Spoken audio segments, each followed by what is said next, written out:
Hello, people of the world.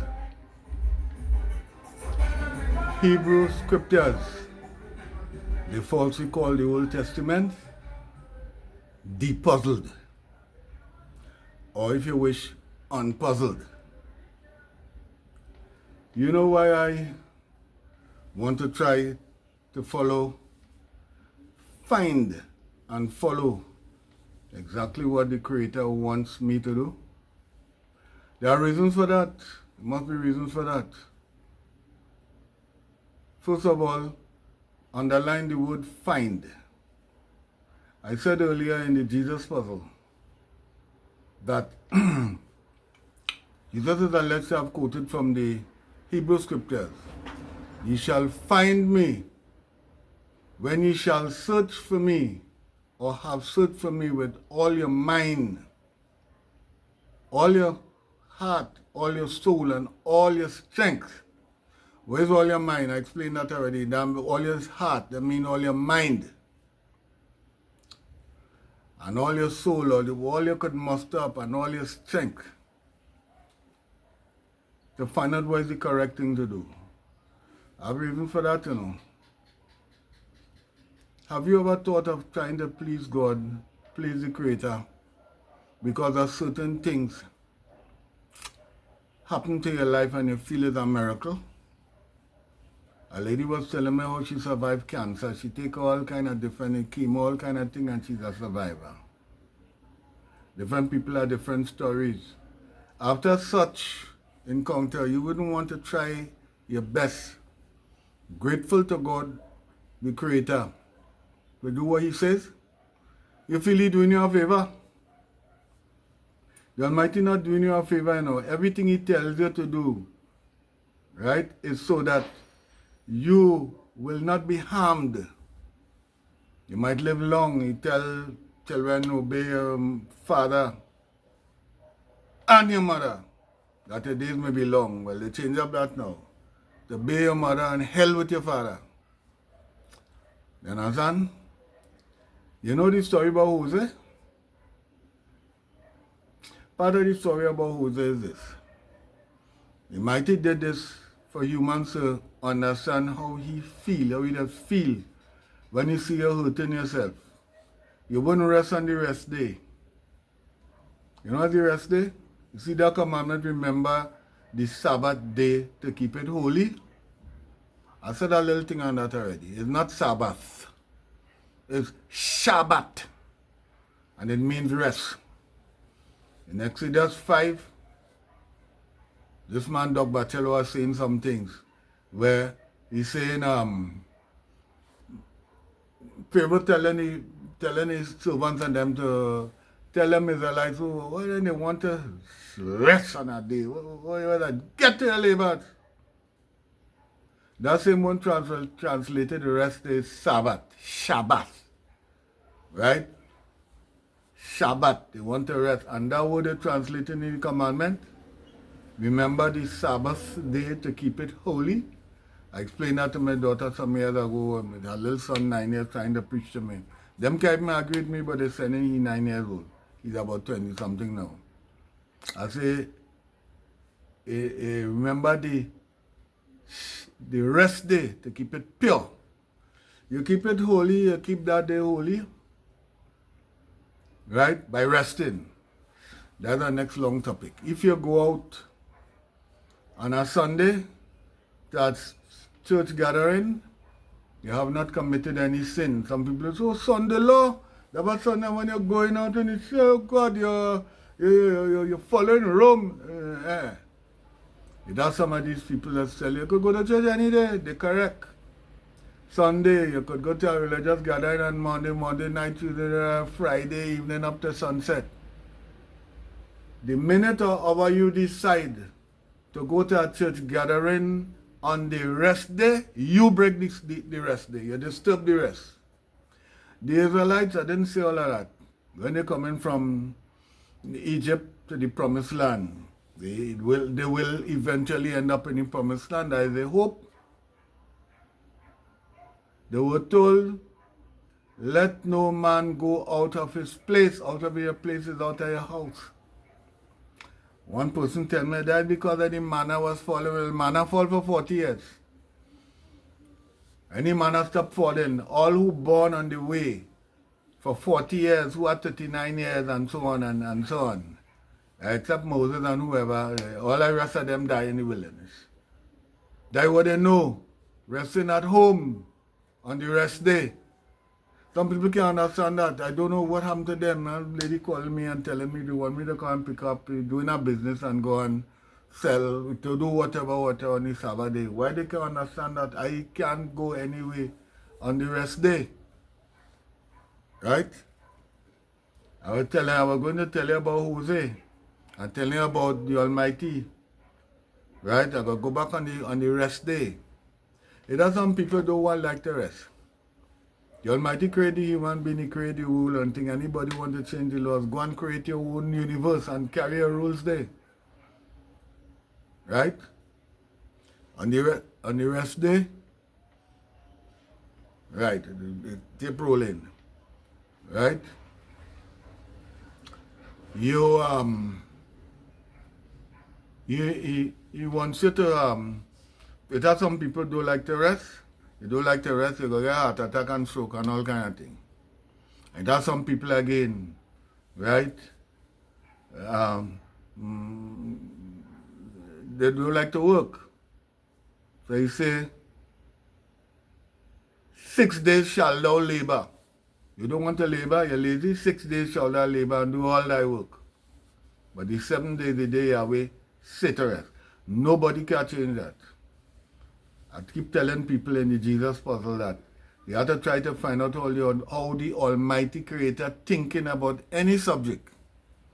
And then put your hand under your chin and try to decide, well, wait now, who could change that? Okay, let me tell you something about Jose. Right? I think this is necessary. I'll talk things maybe out of context because I write down things here to say. And anyway, yeah. I was going to tell you about Jose. Hosea, right? God tell Hosea, hear what? Think he was the prophet from the northern kingdom. Hear what? All you don't understand how I feeling. You people are not understanding how the Almighty feeling when all you hurt all yourself. When I tell you people, I will put none of, if you follow all my laws and what I say to do for your own good, I will put none of those diseases. Now he will put it. They will cause it on themselves. That are upon the Egyptians, upon you. The butch between the leg, the this, the that, the that, the that. You follow all my eating laws and so on. Right? It have other things again. I'll come to that. Right? So you tell Jose, hear what? Go and take a hoe, a prostitute, for your wife. Some preachers will say, go and marry. Well, I explained that already. When you hear marry, you're thinking about marriage certificate, which did not exist. 1692, somewhere there, then America, they organized that white mustn't mate with black. So you had to come and get a license, a marriage license, right? And if you're white and a black, they no marriage license for you, right? Then the church, the Catholic Church, decide they must say, the priest must come and say, I make you man and wife. Nobody, man can make you man and wife. The Almighty done say, thou shalt go in unto her and become a husband. Well, not husband, a man. And she come your wife. Let no man put asunder. Therefore shall a man leave his father and mother and cleave unto you woman. I talk about that already. So Jose, go on and get a woman. Right? Of Hodom. She's a thing. And she only going at man and me calling children all kind of name. You not my child. You all kind of thing. To understand how the Almighty does feel when he get every time you go away from him doing wrong thing, it is called spiritual adultery. For how he does feel. I have a fairly good idea how he does feel. I know about that. Right? And Jose kind of, and he started, Jose understand how to talk to the people. I understand how to talk to people in a certain way. because of that, right? At the time I was a police, I went through something which I will come to. And every time I get over that, I get away. I ain't kill nobody and nobody ain't kill me. I get over that. And every time they have, in the district I was working in, they have this a thing between man and woman, they sending me, you know. Anyway, some point in time, the Almighty tell Jose, look, your wife are being sold. It's being sold. And I village down, so go and buy her back. He come back boasting. I buy back Goma for so many pieces of silver, kind of thing. You know what I mean? So, have you ever, I said that just now, but I'll say it again, go through so much a thing in life, you feel the Almighty Savior and you're happy. You're so happy that you want to please, you want to do nothing to displease Him. Ever happened to you? That has happened to me several times in my life. You see, last year, around the February, somewhere there, I drinking a certain herb, bush together with other things, they say good for men, right? And so on. And that specific oil get me weaker and weaker, and I realized that's the thing that causing the problem, you know, until I can't walk. Then they say, COVID, ambulance come, and I gone. Right? Before that happened, my father is dead since 2013. Another brother died about 3 years ago. He got shot about 3 years ago. You know, I see them in my dream. My father sit down on a chair and my brother stand up behind him. And he telling me, he either telling me, we waiting on you, you know. Or we watching you, you know, one of them things I get up. I nearly dead, you know. It's a lucky thing I realized the last car walk and the ambulance come and go, they tell me I have COVID. I gone in the COVID ward and I gone young day, a whole day, 2 days, COVID ward. And long story short, when I realized you're not getting no medication for that and I could walk, I come out from there. And I hear some nurses saying they're not taking that, and then I hear somebody trying to see if they could kill me because I say, you talking to me or you what? That when all you're going to get, all you work, all you just say, all you want to help humanity and all kind of thing. And that's all you see, I ask for something to pee. Right? And they're just watching me, just so they're too qualified now. They're watching me and they're moving. There's an assistant nurse who run and bring something for her to pee. And one of them, me and whatever, and she gave me one set of chat. I said, don't come because all you think, all you talk old people, all you, well, they want to kill me. They be careful in the hospital. Hospital is to heal people. And it has some things looking like it's to kill you. You understand? Anyway, I come out from there and I take medication. And, so my father and my brother watching me, telling me we waiting on you, you know. I get away from that. I must be grateful to God. I could reel back that thing down to when I was 3 years old. I said a little thing about that. My brother pulled back, my mother pulled back my penis. Somebody tell her to do that. She didn't tell my father nothing. If you're going to interfere with a boy, a little boy penis, 3 years old, somebody tell you something, tell the father. Wherever women that feel they know everything, to do everything about children, and them is the authority and everything. You're going on TV and thing, and you're seeing people talking about family life, and everybody is woman qualified. They have a man there. The man is a yes man, yes man, yes man. It's not so the Almighty has it, you know. He said, try and obey your father and your mother. Put a little space between there. And your mother. That your days may be long. You understand? So I go to something 3 years old. I talk about that before, but I'll get a little details now. Right? My mother must take the blood from my penis when she pull it back and it bleeding. Leave it alone and leave it so, and she must throw it in the latrine, because soon after that, latrine, are talking about, let's say, cesspit. We didn't have no cesspit, like the worm, the same worm moving up in a sauce. Shortly after that, I run out from the bed and on the ground, and I seen them latrine worm thing and it kind of tickle, I can't take it. I started to go through a period with that. It had a smell. It's smelling like stale pea. It had a feel like a kind of tickly electricity something. And I seen it. Right? I can't stand up one place for long. It come in under my foot and lining up under my foot, and suddenly 2 or 3 of them come under my foot, and they'll just rush out from under my foot. Whoop! I'll fall down. Reflex action. I had to take it, come in my clothes.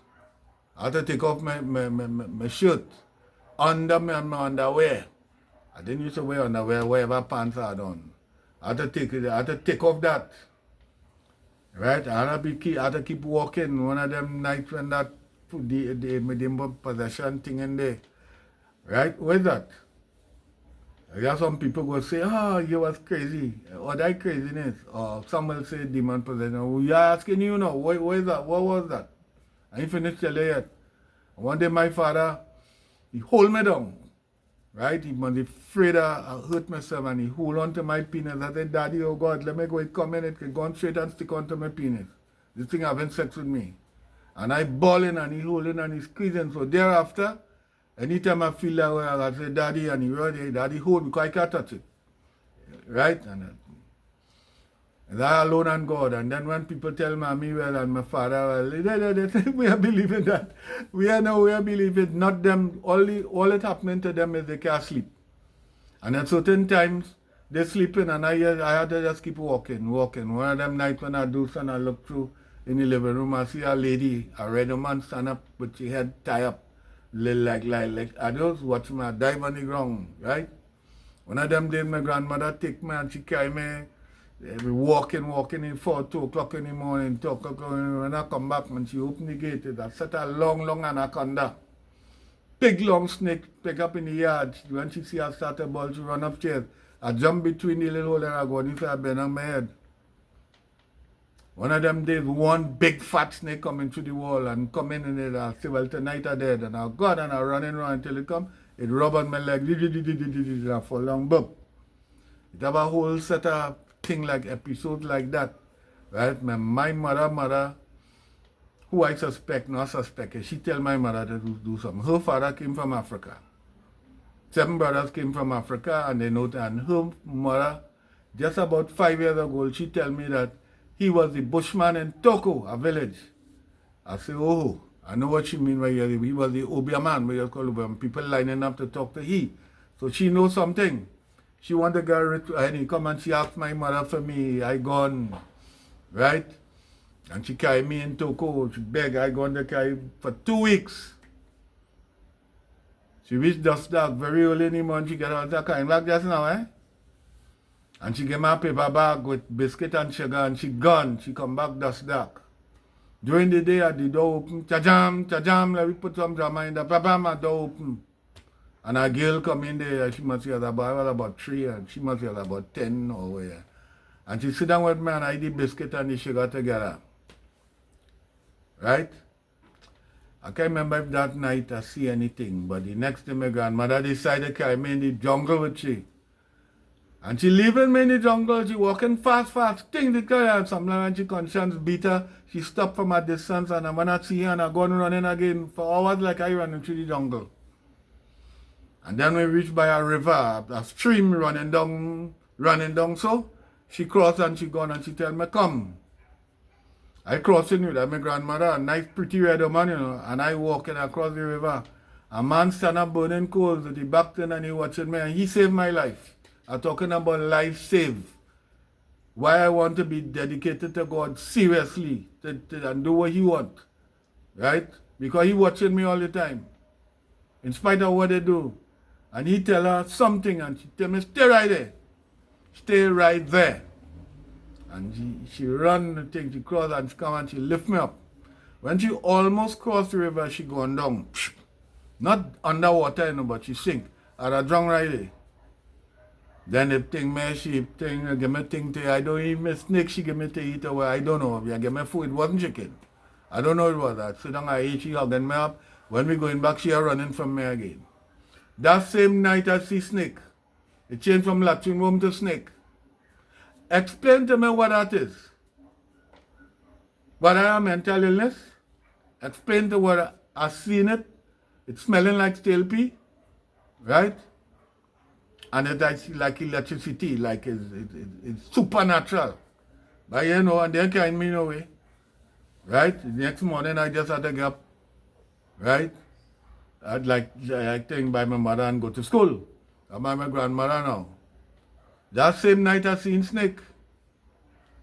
And my grandmother seen it too. You hear what I say? My mother seen it too and it have nothing there, and she pushing it back. When it roll coming up on my hand slowly, it's moving fast, you know, it's just coming up my hand slowly. She just take her hand and she seen where it is and pushing it back. So I said, well, that's what I have to do. She teaching me what to do. I go and put my hand and go to try to push back. That big tickle and thing. A wire like electricity tickle. Right? I start to ball, well, she push it away. And every time it come away, she push, that was she snake. Right? So the next night, same thing. The next night she said, I can't take this thing now, I got to carry you back. So she carried me back by my mother. And my mother worried, well, you went to spend 2 weeks. How come? Well, you get any, but I told you just get any night and say seeing thing. Well, I told you I did 2 weeks. She dropped me back down there.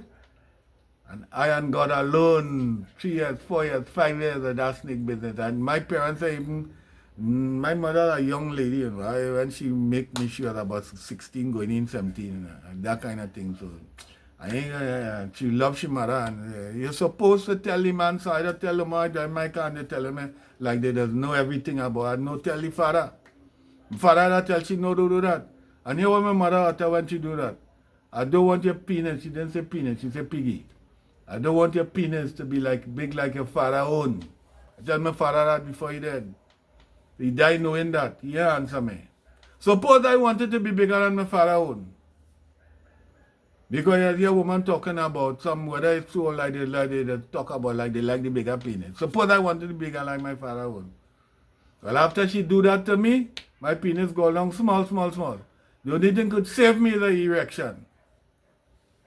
You don't even know if I have I could get erection. And sometimes people want to do looking, when I go on the beach and thing, I have to take cloth or take something and make it look like I have something inside it. Right? Or I have to build an erection and then walk out with that. When I go in the sea and I think a little bit, right? That gone. You can't see nothing. That's what she do. Right? You go and interfere with whatever she mother tells she.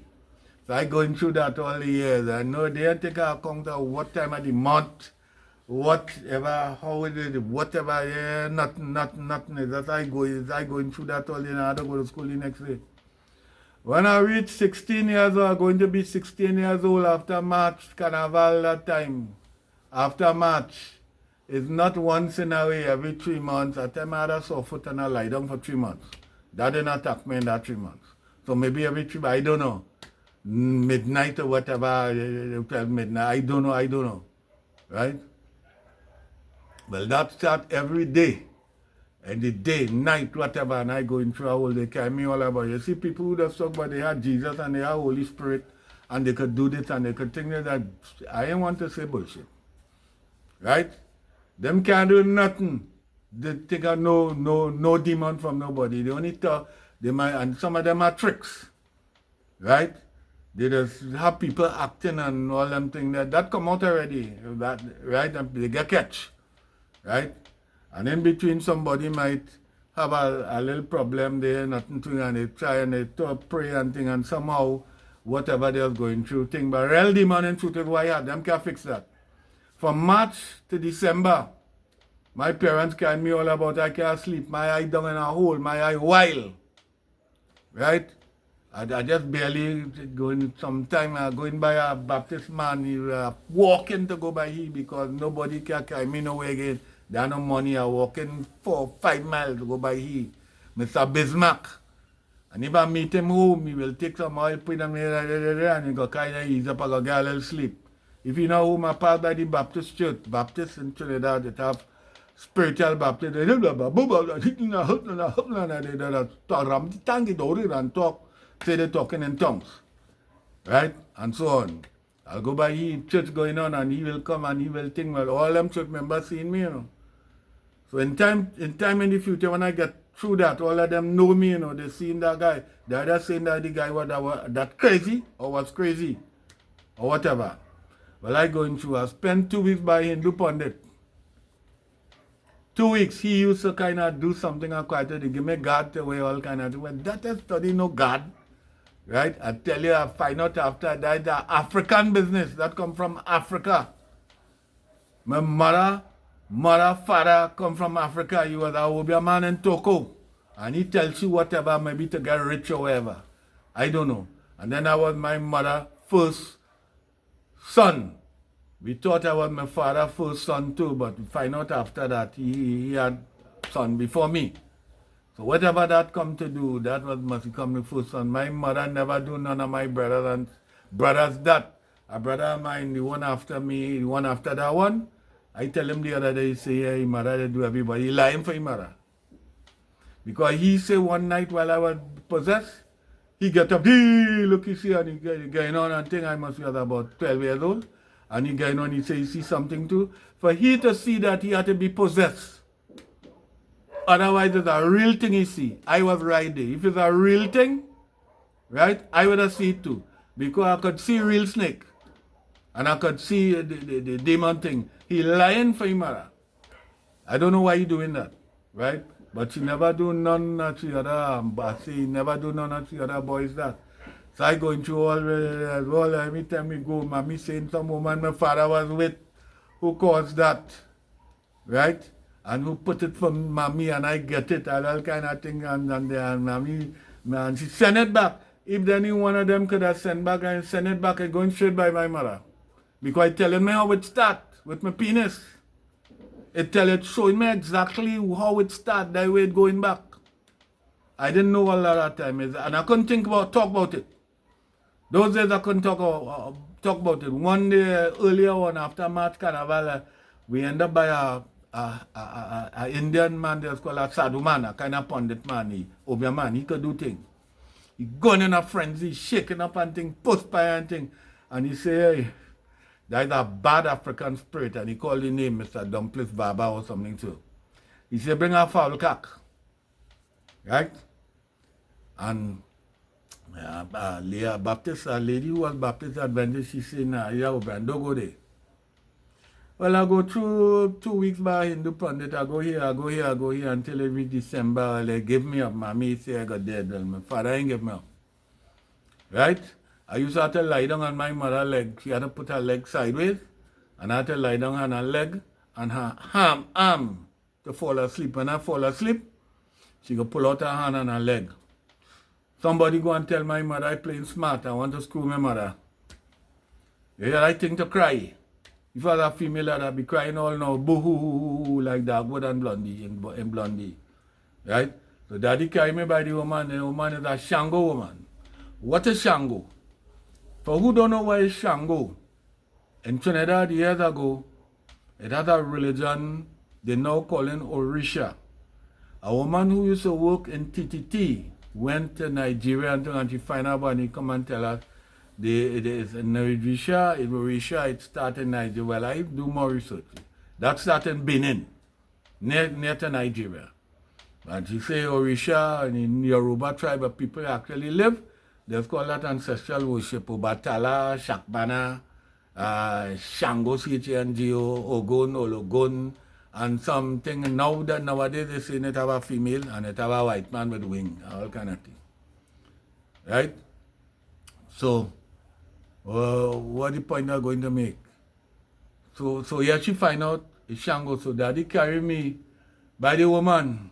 I learned something from daddy there, you know. When later on when I have problem and thing, like the enemy, I gone by an enemy and I talk with the enemy and thing and so, right? And so on. He carry me and he say, oh God, look the boy there. Oh God, help me. And he start to cry. Look the boy there, help me, because mommy don't give me up, she watching me cut eye. Right?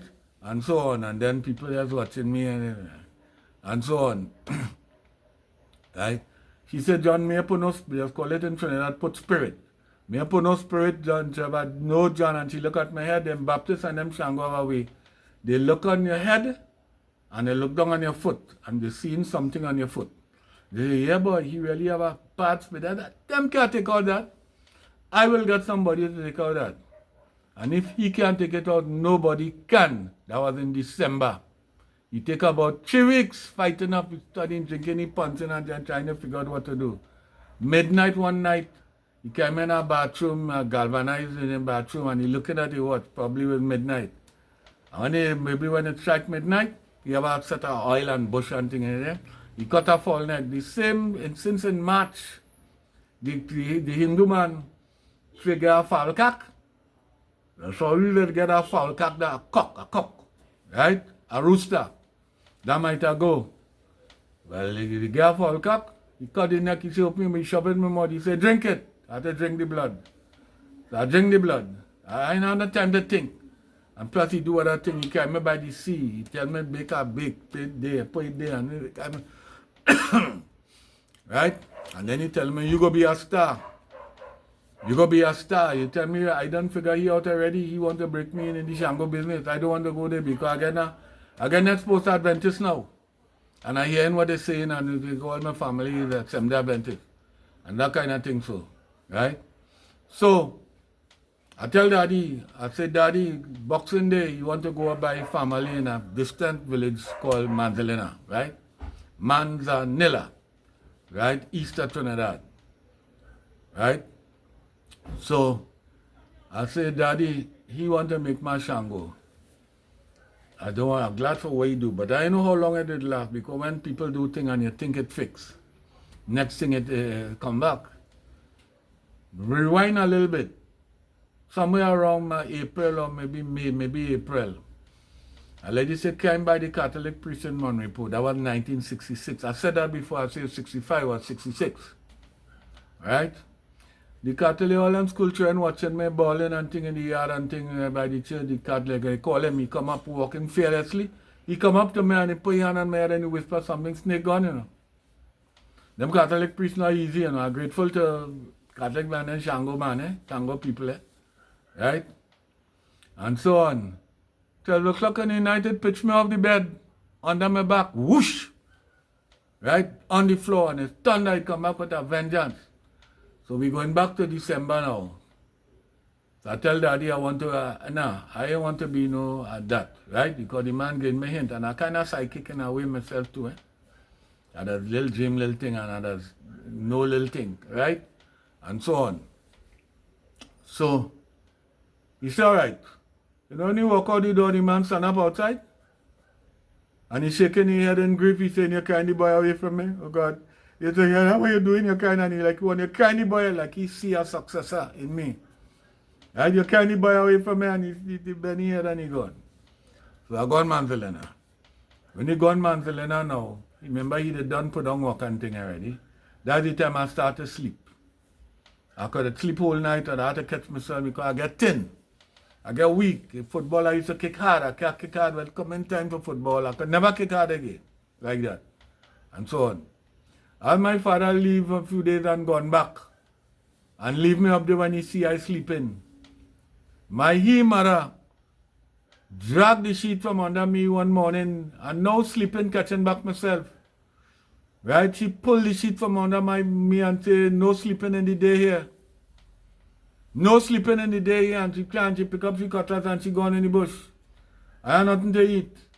I'm 16 years old now. When my uncle who live in there come, in the night she cooking for he. Then I'll get food to eat. In the morning I will get what he leave back in the morning for breakfast. If I full up a gas and thing I can eat and I go buy an aunt, I go so, everybody pour.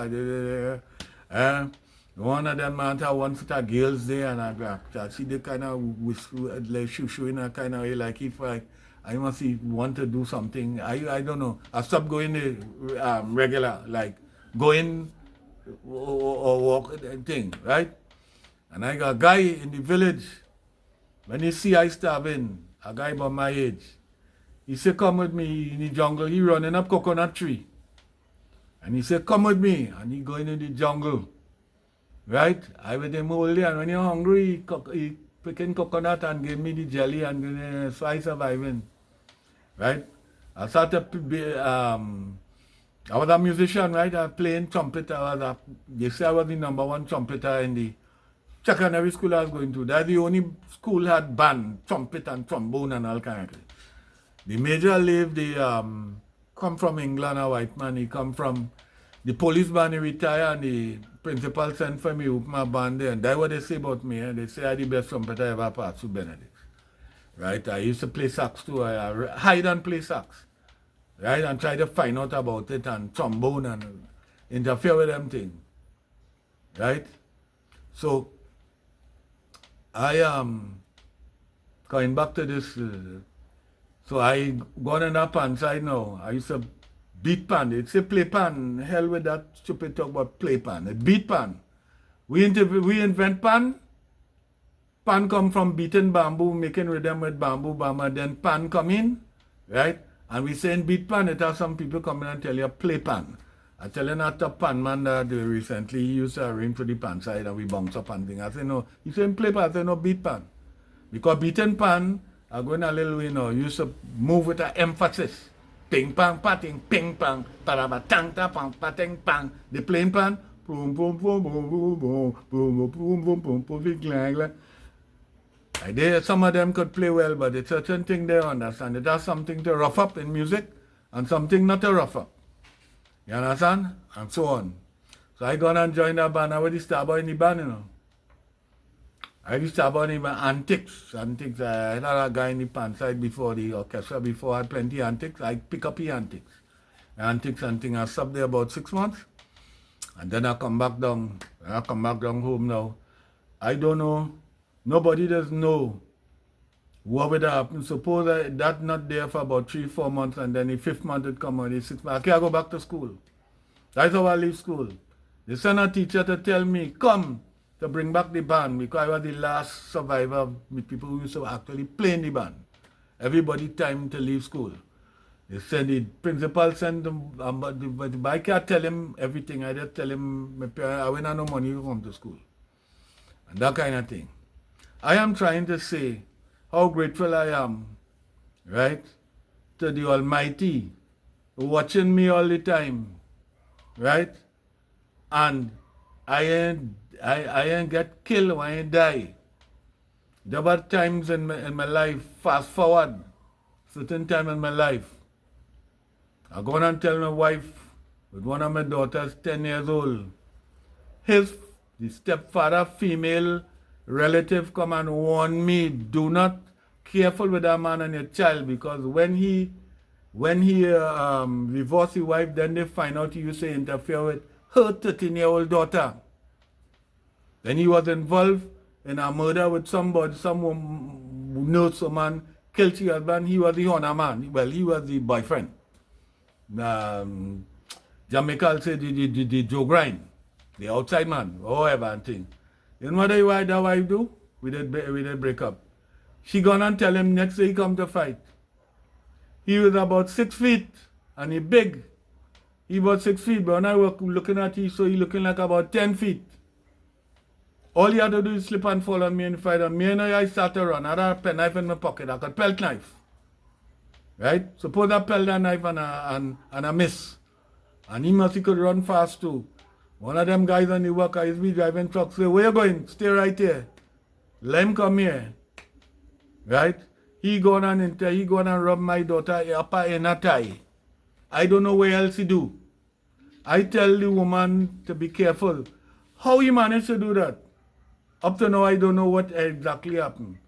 They must leave the child alone with he and gone out. You can't do that.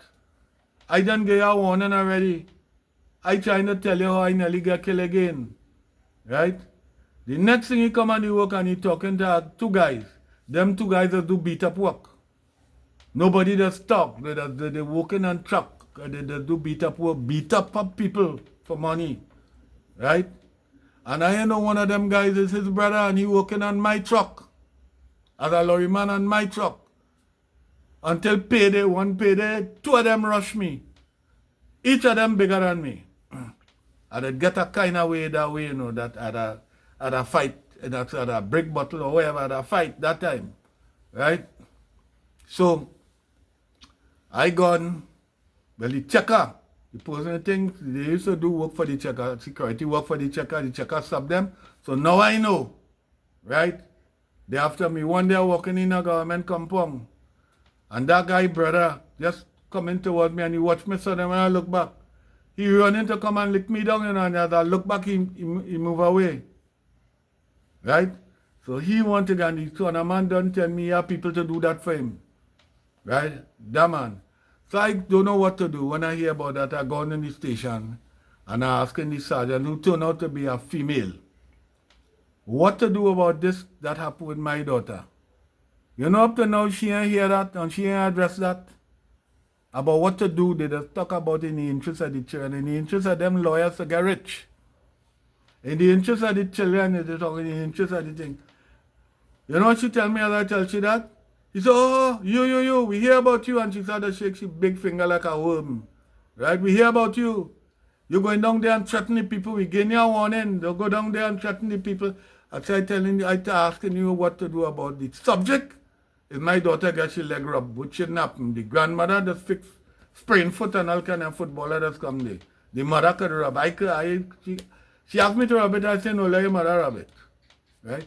Hear how stink and dirty that the song, eh?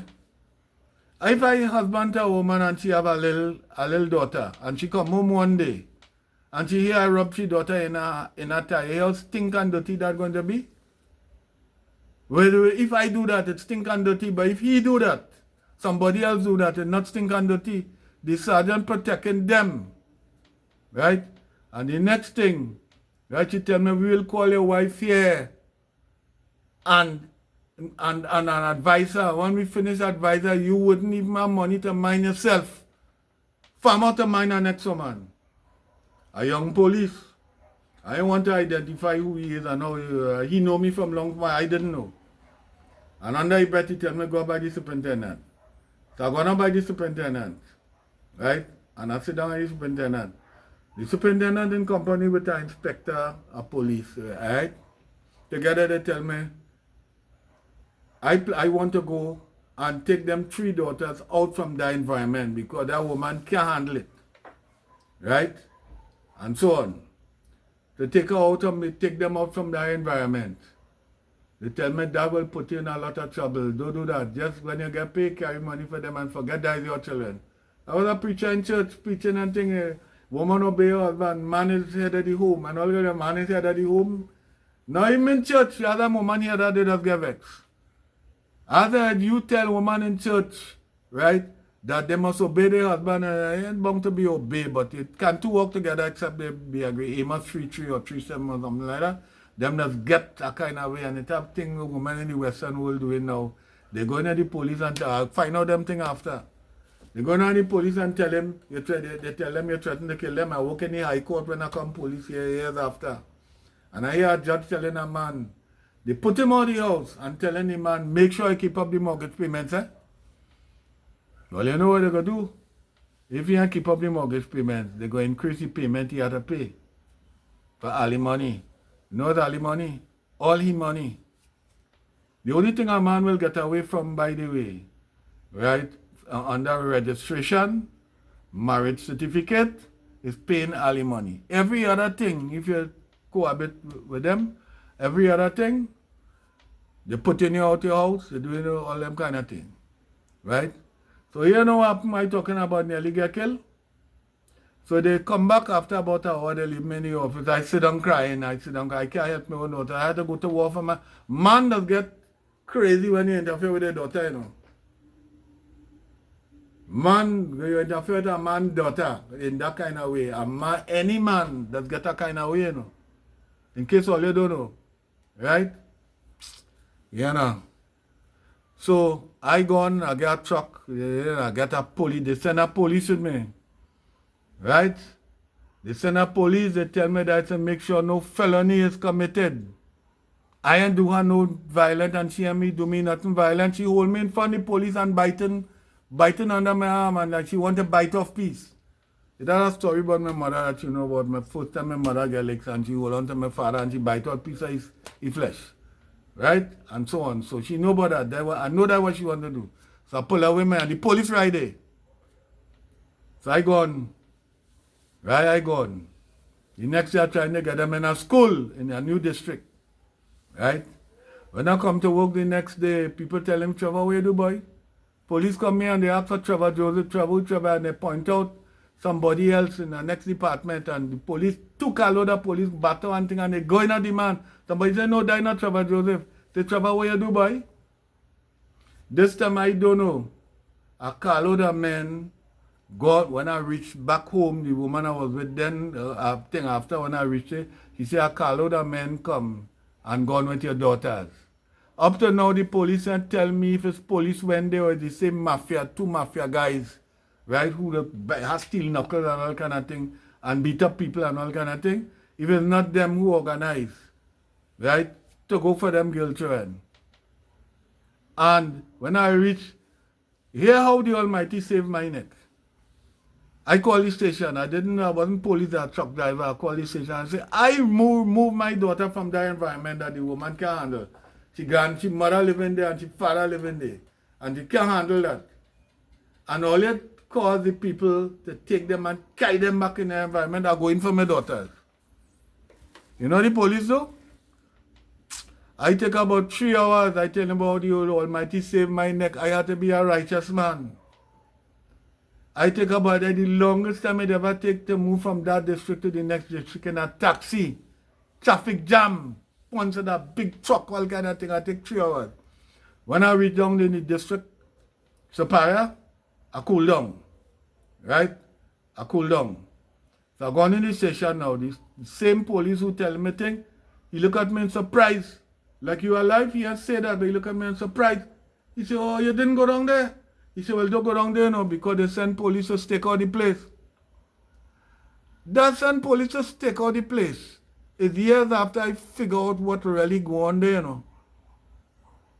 This sergeant go over the superintendent head, talk to our deputy commissioner Polkaito up there and say, I am and dangerous. Yeah? Say I am and dangerous. And the police went down at me. They didn't put that in the diary. If they want now, they could go back in that diary. If they write over the whole diary and they go fine. They never put that was 1986 or somebody. 80 what? 5 somebody. I could remember the well date based on what was my daughter's age. Right? They never put the police. A policeman tell me that. He said they never put in the diary that police went down there with you. Another police who was friend of the family, she best friend, husband, brother, he tell me if he didn't know that, he'd have locked you up, bite me. He'd have locked me, and once she get locked up, the lucky thing me, I know that. Because in time to come in the future, we end up in court, I have to pay maintenance, and I get laid off. Sometimes me have no money. Whatever money I get, I go by the court to pay, is 180 a fortnight at that time. When I go to pay, I have 100. I say, no, not so it does work. You can't take less than 180. So I start going down and carry money for her. Lucky thing I didn't put she in thing because she surely sent me to jail. I them doesn't care thing to me. But if a woman, and one of the children is not mine, the last boy, he is better his father. He walking like his father, he talking like his father, everything. And his brother and he resemble, or the man own. Right? I don't want to tell the guy to buy that, but he must know that, right? And that kind of thing so. And everybody come in to see when she make the child, everybody come in, she bad sister-in-law, she take the, all of them come in to see the man child. It's a whole thing about that, right? But anyway, you know the police who went to stake out there, I didn't realize that one time. It's years after, especially like a month ago, I really studied that. I said, wait now. I talking to one daughter, the big same one who got she leg robbed, and she said, yeah, police went down there. She now telling me that? After all these years, that happened somewhere in 1985, somewhere. She now telling me, yeah, police went down there? So what them police went down there to do? Shortly after, when that happened, I gone in the station. Right? I gone in the station and sit down there, and a motorbike man come. It must be the same day or the next day. He said, this the guy that I'm and dangerous? So when they say you are man dangerous, and they're going to stake out the place, you feel they're going to talk to you? They're going to kill you and put a gun in your hand. And say you had a gun. That's why they kill you. You all fund your children, they're killing you that. Them same children, right? That same daughter and them same children I go in there to protect. Them don't tell me happy birthday and come and look for me and thing, you know. They passing here and they're going by their mother and mothers, they all kind of thing. Them didn't tell me nothing, you know. They chain them up, I a demon. And the stepfather, he's a good man, but he's dead now. He's dead some years now. He's a good man, so they have me down. Thank God for my last daughter, and he love with her next man. She don't look for me, she is daddy, that kind of way. When they see me, they'll talk to me. They'll say, daddy, that kind of way. I go to war for them children, them 3 girl children. And that what happened. Police gone down there to kill me. Who saved me like? Who saved me from that? The Almighty. The Almighty know I was a dedicated preacher in the church. I go in and think after all that demon possession, when I get through, I come Adventist and I go in, I serious with me, it has some things that wrong, that I didn't know it was wrong, and even Adventist. Because I say before, it have a whole set of things, the Catholic create a religion all around 100 AD. Right, I'll say it again, to calm down the Jews, because the Jews always looking for a Messiah to come, anointed one as warrior king to come to liberate them. That will always come up. So they come up with a thing, they get Josephus and they get some writing and thing, and they make a New Testament, they make thing, they make fruit with error and thing, and they destroy the Ebionites. Ebionites were the disciples of the disciples. They destroy all their writings, right? And they produce something that turn the other cheek, they get them turn the other cheek. Rome is the Messiah now, and they always come. In the scripture, they have where they must defend themselves. You see that? I tell you, warrior king is overthrow the oppressor. The history of the thing with the Jews, they God's chosen people, and every nation, the nation that come with a religion, they want the Jews to follow that. The Jews can't follow that. What is the option the Jews have? If they do what the Almighty said, they end up in captivity for 70 years, they end up here, they end up there. What to do? Right? Or the crop can't grow, they can't get rain, all kind of different things they can't do. So what the option they have? It have a few of them will do whatever, right? And so on. But it have a few of them can't do it. What is the option? Do what them say and God kill you? Or do what God say and let them kill you?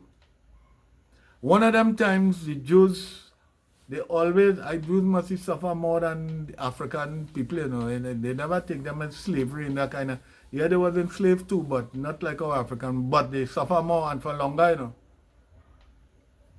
They made the Persians and them at a certain time, this man want to get rid of all the Jews with the time with Queen Esther.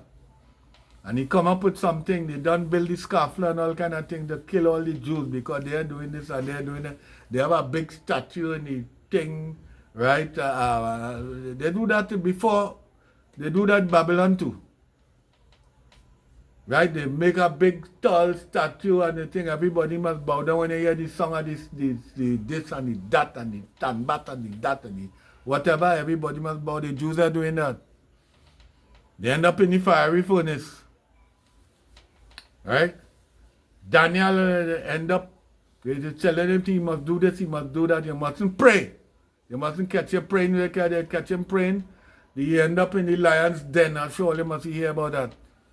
They always doing they want to get rid of they wipe out the Jews from the earth long time, all them things, Babylon. Babylon was not so bad to them in a kind of way.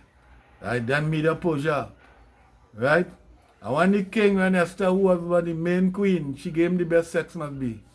And he tests out all of them, and the thing is, the queen must be Jew, must be the sweetest, must be the sweetest. You understand? And he listened to what she had to say. She said, well, I can't cross off and whatever I done say already, I can't go backwards on that. But here what to do? Arm all yourself and defend all yourself. And that's how the Jews survive. Coming time with the Greeks, we have a story about, right, coming to that day. But I telling you now, I get away from the police killing me. Sometime after that, I come a police. And I understand certain things. While we in court, the magistrate saying, answer the question. I say, well, I'm thinking, they want me to answer fast and make a mistake. I ain't taking forever, but waiting a little bit, thinking before I answer. So they read out how I plead guilty to not providing maintainer. I say I never plead guilty to that. Yes, you plead guilty, look right down here. Yes, so they line on you then, and the police, a certain section of the police, they like what they're doing to me, so they're watching me in a kind of frightened way. As well, a mistake make some way, so I answer the right thing. So they say, a mistake make, oh, so they leave me alone. But you know the police, you know the magistrate, my lawyer and her lawyer discussing to deem me a difficult witness. I don't know what they're talking about. My lawyer even come and tell me, well, he not a difficult witness because he ain't telling me nothing. I say he not telling me anything what they planning to do to me years after when I go and I come a police and I taking police training. You know that difficult witness?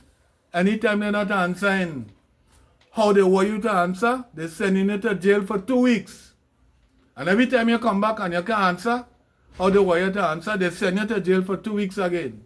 And so they're going, that's what they're planning to do to me while I'm in the court. And nobody are telling me that. I don't know. I get away from that. The Almighty was watching me. I get away from that. One of them days, the same honor man that come husband now, he called me aside one day and telling me plans here for my daughter. One of them times that my wife make back, I gone back and he come down and he called the same daughter. Alana come and she gone. Come and the wife in the bedroom lying down. And they give she a message to bring for she mother. When she see where, she gone and carry it to the grandmother. Somewhere along the line she get the message. You know that message was most likely money. That guy's smart. Right? So once she get that message, she tell me you better go back where you was because it's about the same money you're going to be giving me. What she trying to tell me, she going to get money from he and she will get money from me. And if she with me alone, possibly she won't get no money from he. So she tell me, go back. Right? So I had to pick up a thing and go back, find back the woman, see if we could, who I break up with. And when I come back home to get my thing now, she telling me she's sorry. Well, I learned something there, you know. What I learned there, I try to figure out next day I gone to work, I lie down on the grass study, I talk to different women, what. Well, I come a philosopher after that. Some things are to my philosophy. Go in the back of the line and wait on your turn. That's what I end up with. I study what to do and in the future I could advise people. The one who make the error and do wrong thing, and you end up with somebody else and they come in saying, I your wife, you move out there. If she do something wrong, seriously wrong, right? You in the back of the line. You're even right next in line. You're in the back of the line. Then you might have a space. Otherwise, I learned that day. Right? So I get away from a couple of things in my life. Right? It have a couple of things I cannot now remember. Different things again. I just like the Almighty was watching me all the time. Right?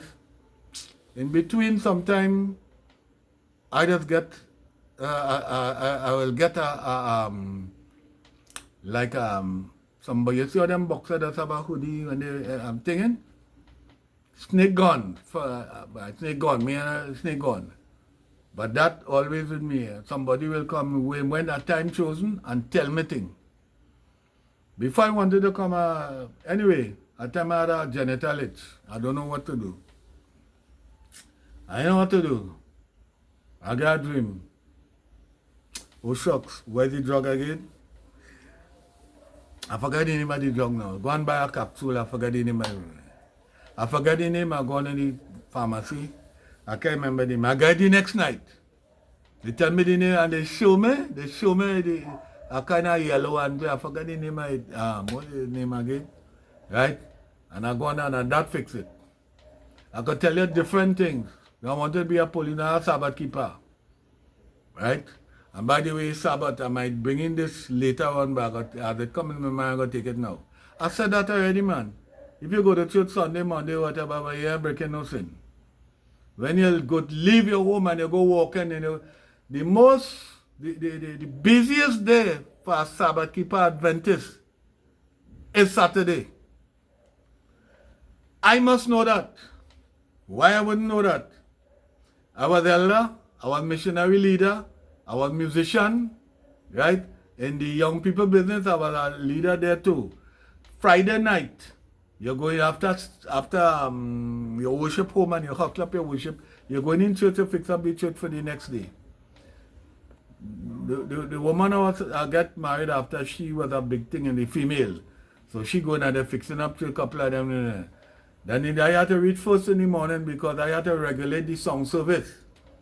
Now they have worship team singing, shipping, and all of them, you can't hear the congregation. There's 4 people singing and thing, right? And so on. And I had to go first because I had to start up quarter of an hour before.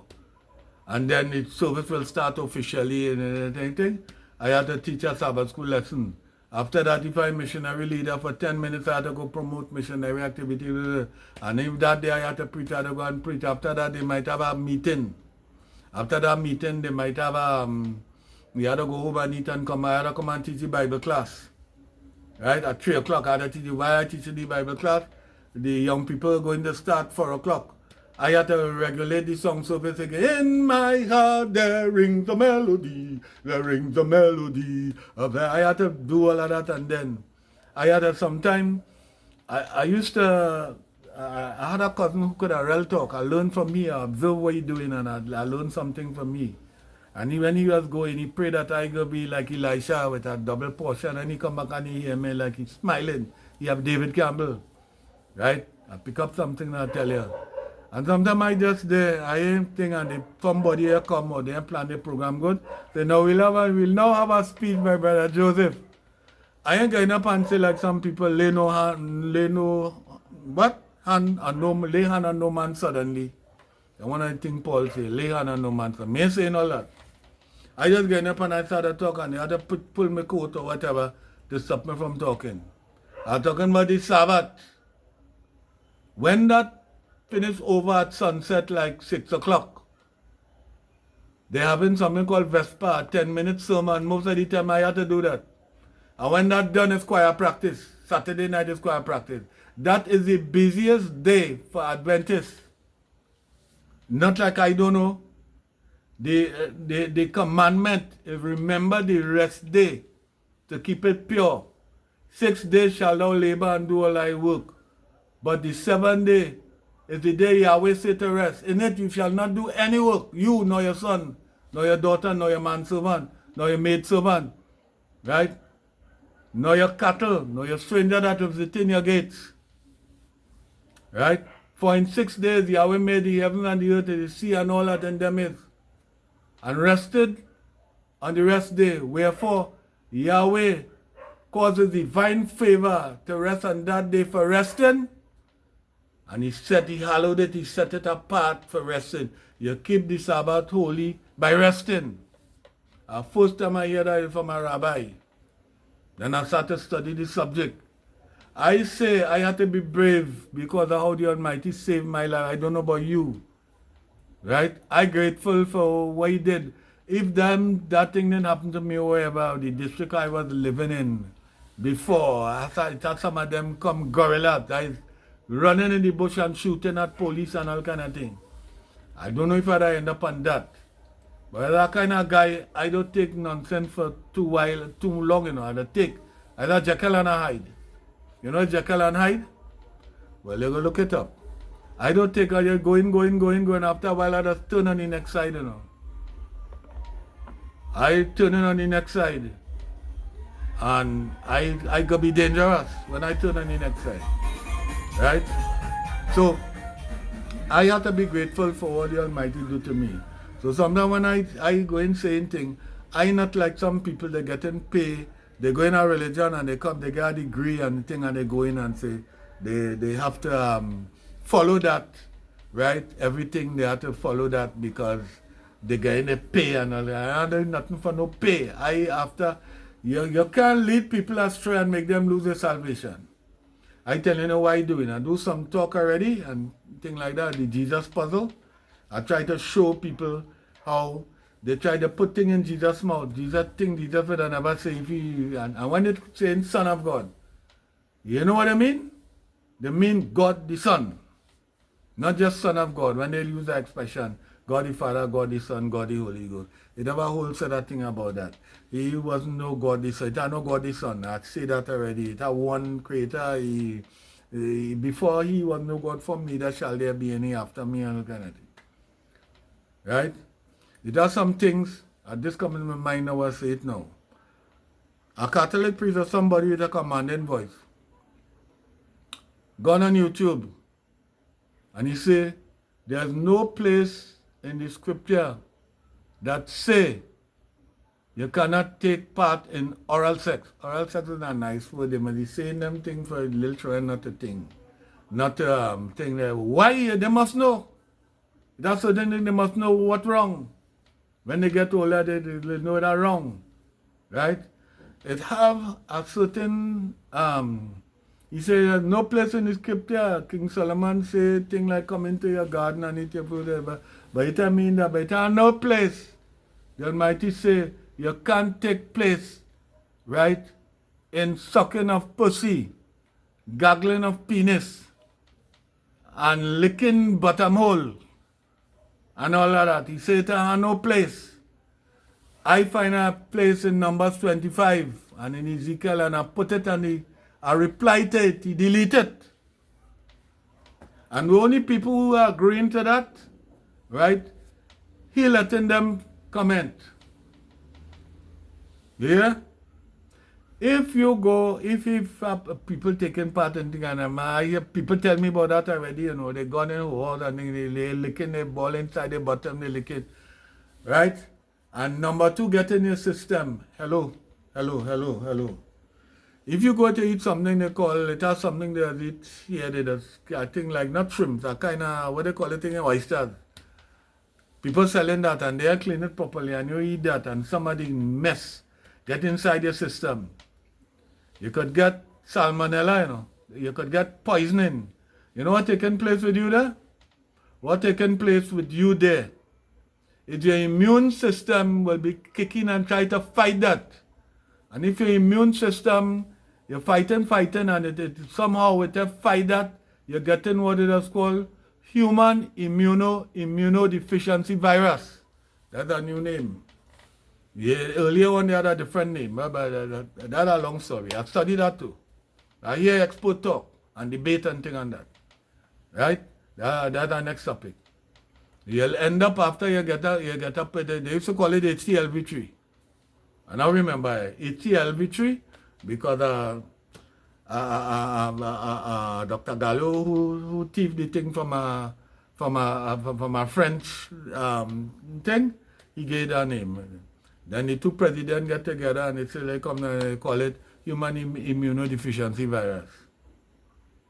So if you're a little bit of number two, get in your tongue from somebody bottom and it get in your tongue. And that get in your system and go down in your small intestines, it's not going to interfere with your immune system. Eh? Asking if that will interfere with your immune system. If you go taking your finger and pushing it inside there, and next thing the woman are carriers. As soon as a man get it has some gonorrhea, right? We just call it runnings down here because thing always running and it stink. Right? And if you white children mustn't know that. If you go and you put your finger there and then you take your finger and you rub it in your eye, catch you're getting gonorrhea in your eye, you know. Or you didn't know. Right? And if that's certain thing, I'm telling a woman the other day, when you use a condom, that only protecting the shaft of the penis, anything the base of in the base, right? You're going to end up getting whatever there too, you know. So the subject in now, number 25, is Balpeor. Balpeor, Baal, not Baal. Adventists say Baal, it's Baal, Bahal, right? Pure. That means the opening. They used to, they claim that they have, that was a sex business, the genitals, the 69, the thing in and so on, and that was the worship, that was the worship, how to worship that was the practice. Like you go in church and you're reading a hymn book and you're singing a hymn book, that was the hymn book. They're taking part in that sexual business, sodomy, right? The sodomy involved everything. everything that wrong. Well, in my earlier talk, I talk about God's Sexual Offenses Act in Leviticus 18 and Leviticus 20 and other places, right? So this guy say, it ain't say nothing about that. Let us suppose it didn't. I went looking for evidence to answer that guy again and something like this. I'm not getting the kind of evidence I want to give to him. You're getting people saying what it was. But they're coming with no artifact, no, what do you call it, something they find and they find in it. But a Catholic Foundation member, Erasmus, he either find a statue or he find a picture of a statue with Balpe or a image with a penis in the mouth. Let me suppose the opposing side say that you can't use that to prove nothing. Let us suppose so, right? You see anything, you have anything positive, the opposing side could say, you didn't see anything positive to say you can't do that. It have text in the Bible say you mustn't add to why tell you, Almighty tell you, don't add, neither take away. Right? So you see the Almighty say, what the hell is this boy? You see what the Almighty say, right? Anyway, that you could do it.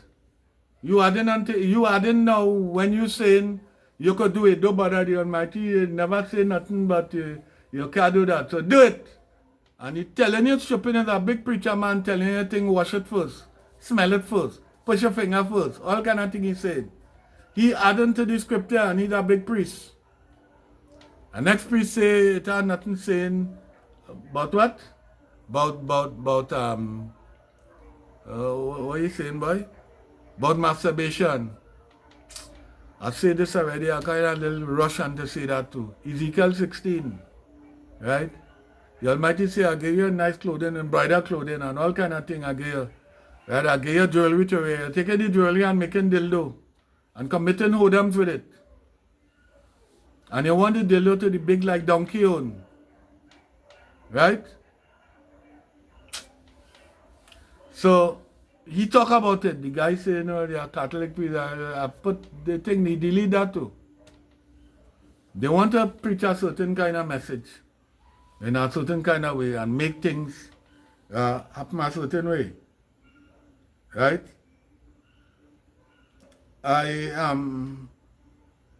Yeah, talk about Daddy and Wallin and, right? There are certain things I have to touch on. Right, I'll touch on it like if it's out of context. But it'll take me too much time going looking and turning the page, and so I'll put it in here. Right? Catholic, don't say the word Catholic again.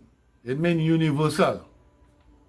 The word means universal church. They make early on, they create, make over a whole set of things. Right? Thing, you have to baptize, sprinkle water and a whole set of things. Right? And they have saints. Why saints? What are saints? You want me to explain why saints? Okay, before I explain that, you see Hindus? Hindus are gods. Plenty gods.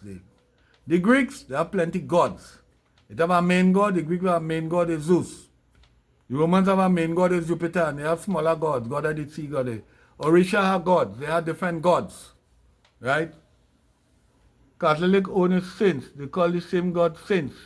A lady used to help a lot in India. Poor people and things. Catholic they do good work, education and thing in Trinidad. Music and thing. Is that a musician named Father John Sewell? When I go music festival and you listen to he winning now. Everybody trying winning. He disappear. You know he disappear? I'll use the word allegation. They make allegation that he does interfere with little boys. He disappear. More than 20 years or so. They don't know where he gone. Right?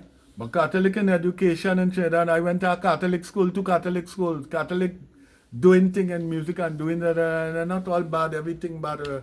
Catholic, right? Okay. Catholic, everything, some people will believe set up their face and think more Catholic.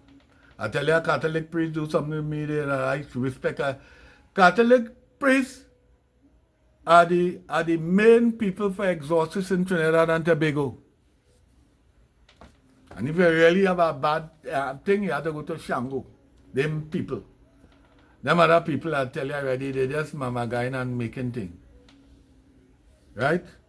Catholic, listen now.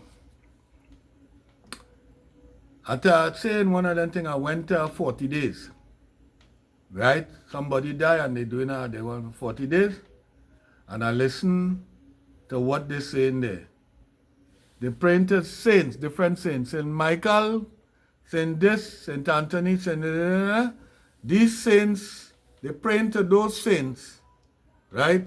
They introduce Saint Michael, and then they go into Hail Mary, full of grace, Holy Mary, Mother of God, pray for us sinners now. And they saying that, then when they say that 10 times, they won.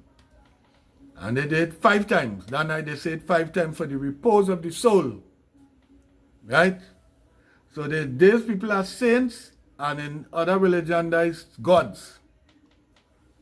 Smaller gods, the same God, superior to human. And like the repose of the soul, I kind of figure it out. I ain't look for the word meaning right, but I figure it out. What is he figuring out?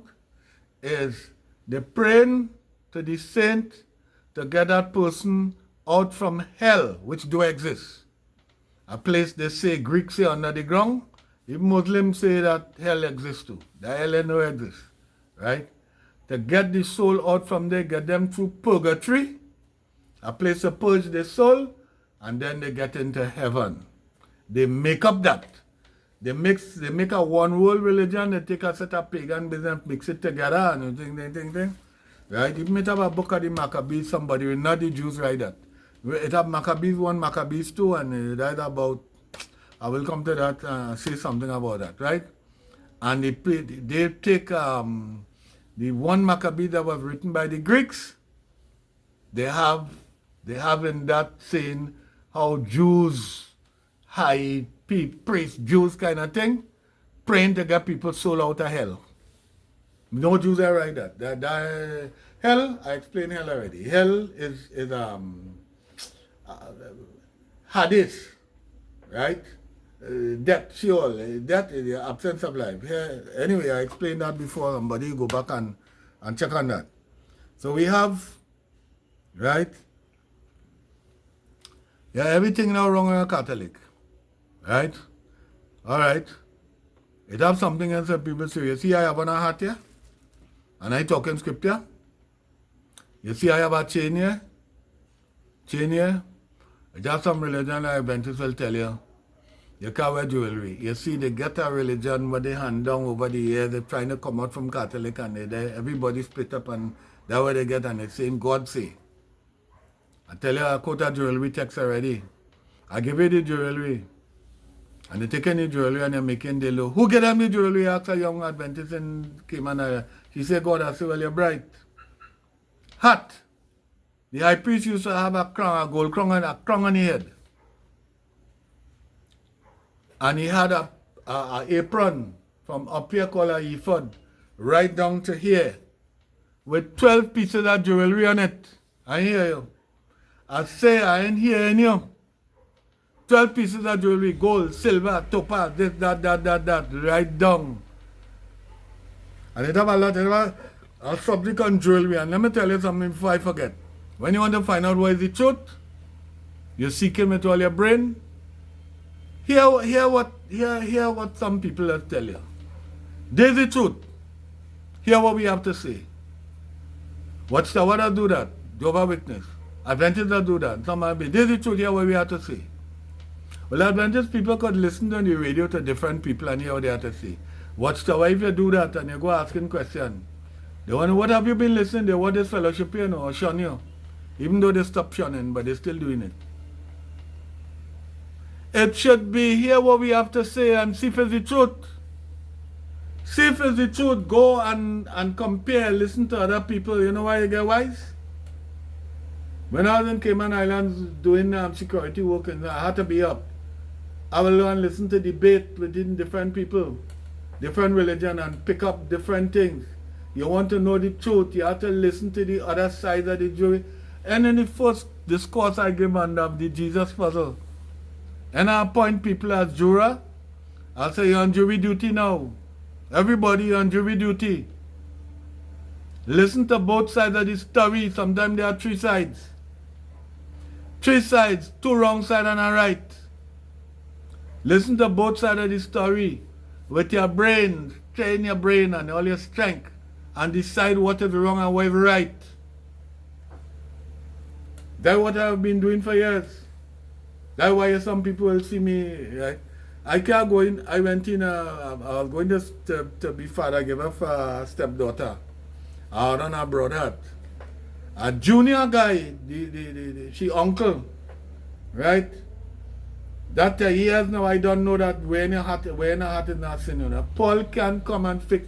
Listen to me. Paul say he got the greatest, what do you call it again, messages, I forget the word it was called, from the Almighty since time began. I must remind you that Paul said in 2 Corinthians 12:16, that being crafty, I caught you with guile. What is guile? Guile is speaking with intent to fool you, to deceive you. And crafty meaning very good at it. And he come around there and make all kind of, make tradition. You can eat. If he had a chance, he would have said, you can't go by the table bareback and eat. You have to put the fork in your left hand. You have it in your right hand. He does say all that. In 1 Corinthians 11, he say the woman had to have she head covered and this, that. He bring a set of tradition, and when he quoting Greek philosophy that was there 300 years ago, why kick against the prick, and a whole set of different thing he bringing in, right? It have a Negro guy going and real tell you how much thing, anyway, right? And so on. I go to Paul. Paul real title should be the imposter Paul. Here he gone in the desert and he meet Jesus in the desert. Matthew 24 says, if Jesus say he meet in the desert, do believe them. And he come back, want a man as Peter and want to tell everybody what to do. Right? And so on. Paul, anyway, I just touch a little about Paul, Mother Teresa, 40 days, right?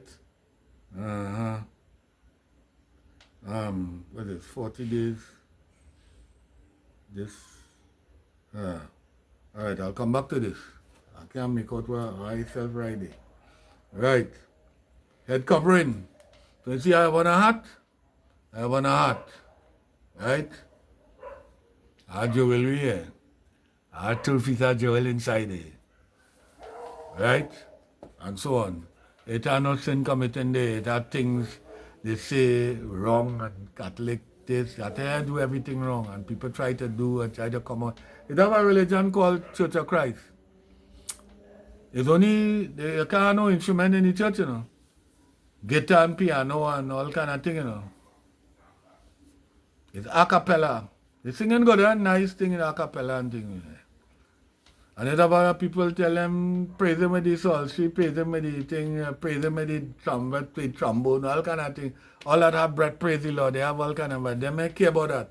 Some people don't care what they get, and they hand over to the children and the grandchildren, and then they push it in their head.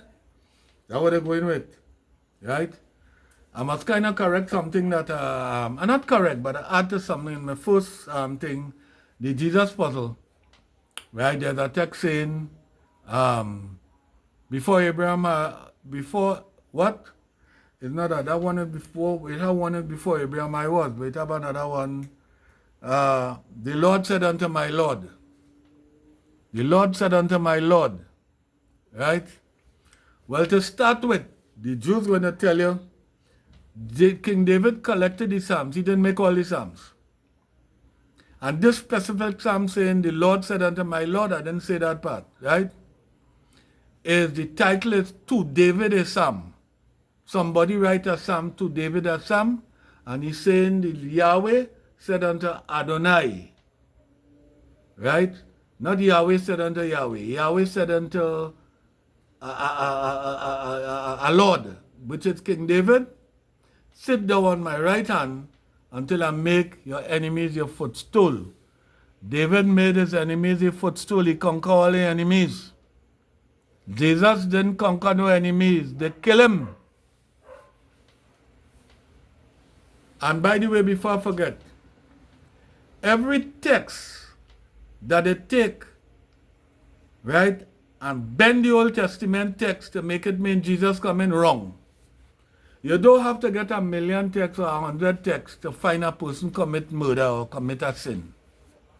You just have to get enough evidence in court, right, to find out if somebody commit a sin. Every text, I didn't quote all. You can't quote all. You go and listen to them rabbis and them, and on a set of topics, they're going to give you how all them things they say wrong, how everything is wrong. If a person close their eye, they never see a New Testament, and they start to read from Genesis coming up, they will never tell you about a Trinity. Trinity got settled that Trinity in Constantine time, like 3-something AD. And they claim that it was there before, right? He want to make a thing. It's a Hindu Trinity, the African Horus, Isis, and Osiris Trinity. Nimrod, the wife and his son, Shamu's Trinity. Hindu have a Trinity, Brahman, what the next one name? I have to check that again. What the name? Anyway, 2 of them Trinity. Is that Trinity, they come and they make up one religion and they come and tell you Trinity. One day in church, by the way, foundation members of Adventists didn't believe in the Trinity. I don't know if I say that. Ellen G. White say I was shown. Well, she wasn't shown nothing, right? She's smart, right? They say the testimony of Jesus is the spirit of prophecy, and they say she's the spirit of prophecy. The spirit of prophecy is the testimony of Jesus. The testimony of Jesus is the spirit of prophecy. The spirit of prophecy is the testimony of Jesus. Right? I was shown that Jesus and the Father is not one and the same. I was shown that Jesus is not the Lord God Almighty. I tell you, I had to be grateful for the Almighty, even though my brother or somebody who vexed with me. Years ago, at something I didn't say, I got on YouTube, they're having a debate, one of my daughters saying wearing jewelry is not a sin. She wear no jewelry, you know, but she's showing in the Bible that ain't saying not a sin. Makeup is not sin. And she's showing that nowadays, Adventists putting little makeup and female putting little makeup on their face and things. She's saying that. And my brother come, I only had a little baby and giving the first set of walk and whatever. Either he or somebody on his behalf, right, called me a snake, you know. He didn't say that snake, but that diplomacy man. I got to be one of the Chief Justice of Trinidad and Tobago God because I know diplomacy, I know about diplomacy. And they read me, they see how I think in. He said, Trevor, spewing venom. When I started to talk about Ellen G. White.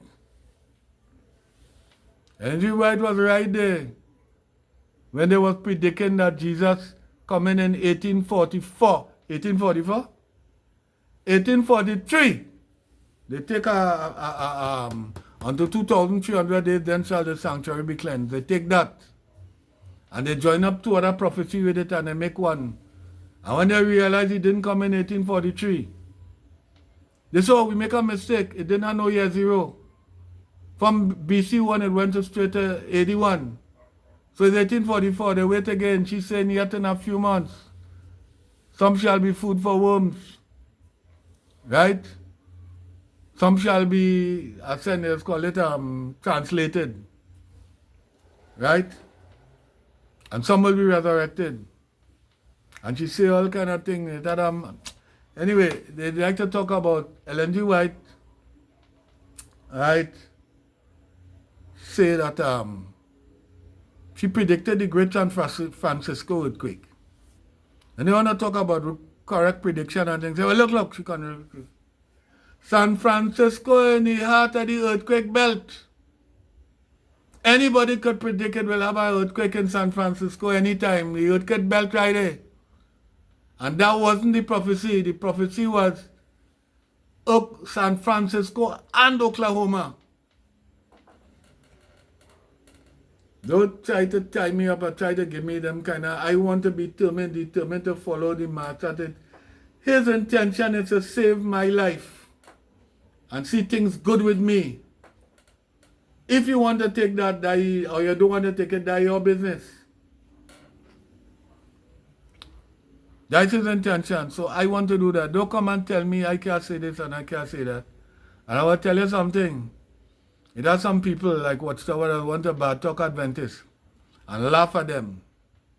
The people who predicted that Jesus was coming in 1844 is not Adventists. The name came Adventist in 1865 somewhere afterwards. But that time, the people who became Watchtower and Jehovah's Witness and the people who came Adventists were the same people, Millerites. A man named William Miller started taking Jesus coming and them was right there. Right together. And when Adventist, you see this man, Charles Taze Russell, the first president, he went to a Wednesday night meeting held by N.T. Barber, what the man named William Miller. He get converted and he think there, and all of them believe Jesus coming in 1843, 1844. When it didn't happen, well, I go into that prophecy just now, 2,300 days, right? When it didn't happen, they come up with something now that they imagine and they make it up. They say some man in some cornfield see Jesus moving from the holy place. Jesus come a high priest, he's a high priest. He's everything, he's the lamb. I talked about that already. He's the lamb, the high priest used to slay. He's the warrior king. He's everything. He can't be everything. Right? And when Jesus didn't come and the people who later come Adventists come and tell you, well, he's doing something called an investigative judgment. It have a sanctuary in heaven. It had no sanctuary in heaven. When Moses had to build a sanctuary, God showed him a pattern, how to make it. So he seen a vision, he showed him a pattern, how to make the sanctuary down here. So how do the sanctuary, God's sanctuary, holy in heaven, had to be cleansed? You know, people could be so stupid, educated people could be so stupid. How heaven had to be cleansed? Anyway, I will come to that just now, right? So later on, the people who later come Watchtower, they say, oh, he didn't come in 1844. Well, they split up now. Well, he came in 1874. And in 1878, the saints, Abraham and the saints will be resurrected 4 years after. So they build a house in San Diego, California called Bet Sarim, House of the Princess, the house of Abraham and the saints. When they did, I tell you they can't laugh at Adventists. When it didn't happen, they changed it to 1914 because of the war. And see Abraham and the saints coming in 1918. Right? And they keep predicting. And when they realized it happening, they started to say, no, he really came, but he came in secret. They find a Greek word called parousia. So I want to know, the Almighty, for thousands of years, he teaching his people in Hebrew. And all of a sudden, he could start teaching the people in Greek. That is something wrong? Why they had to write his message in Greek? Make a New Testament and write it in Greek. Why? I don't say how they bend up I find out that. I find out that because I listen to the rabbis too. I listen to rabbis, I listen to this one, I listen to that one.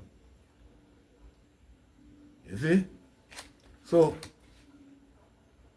I talk about to David and Sam, right? Just now there. It about next one. That is the Lord said unto my Lord. That one next one. Before Abraham was I am.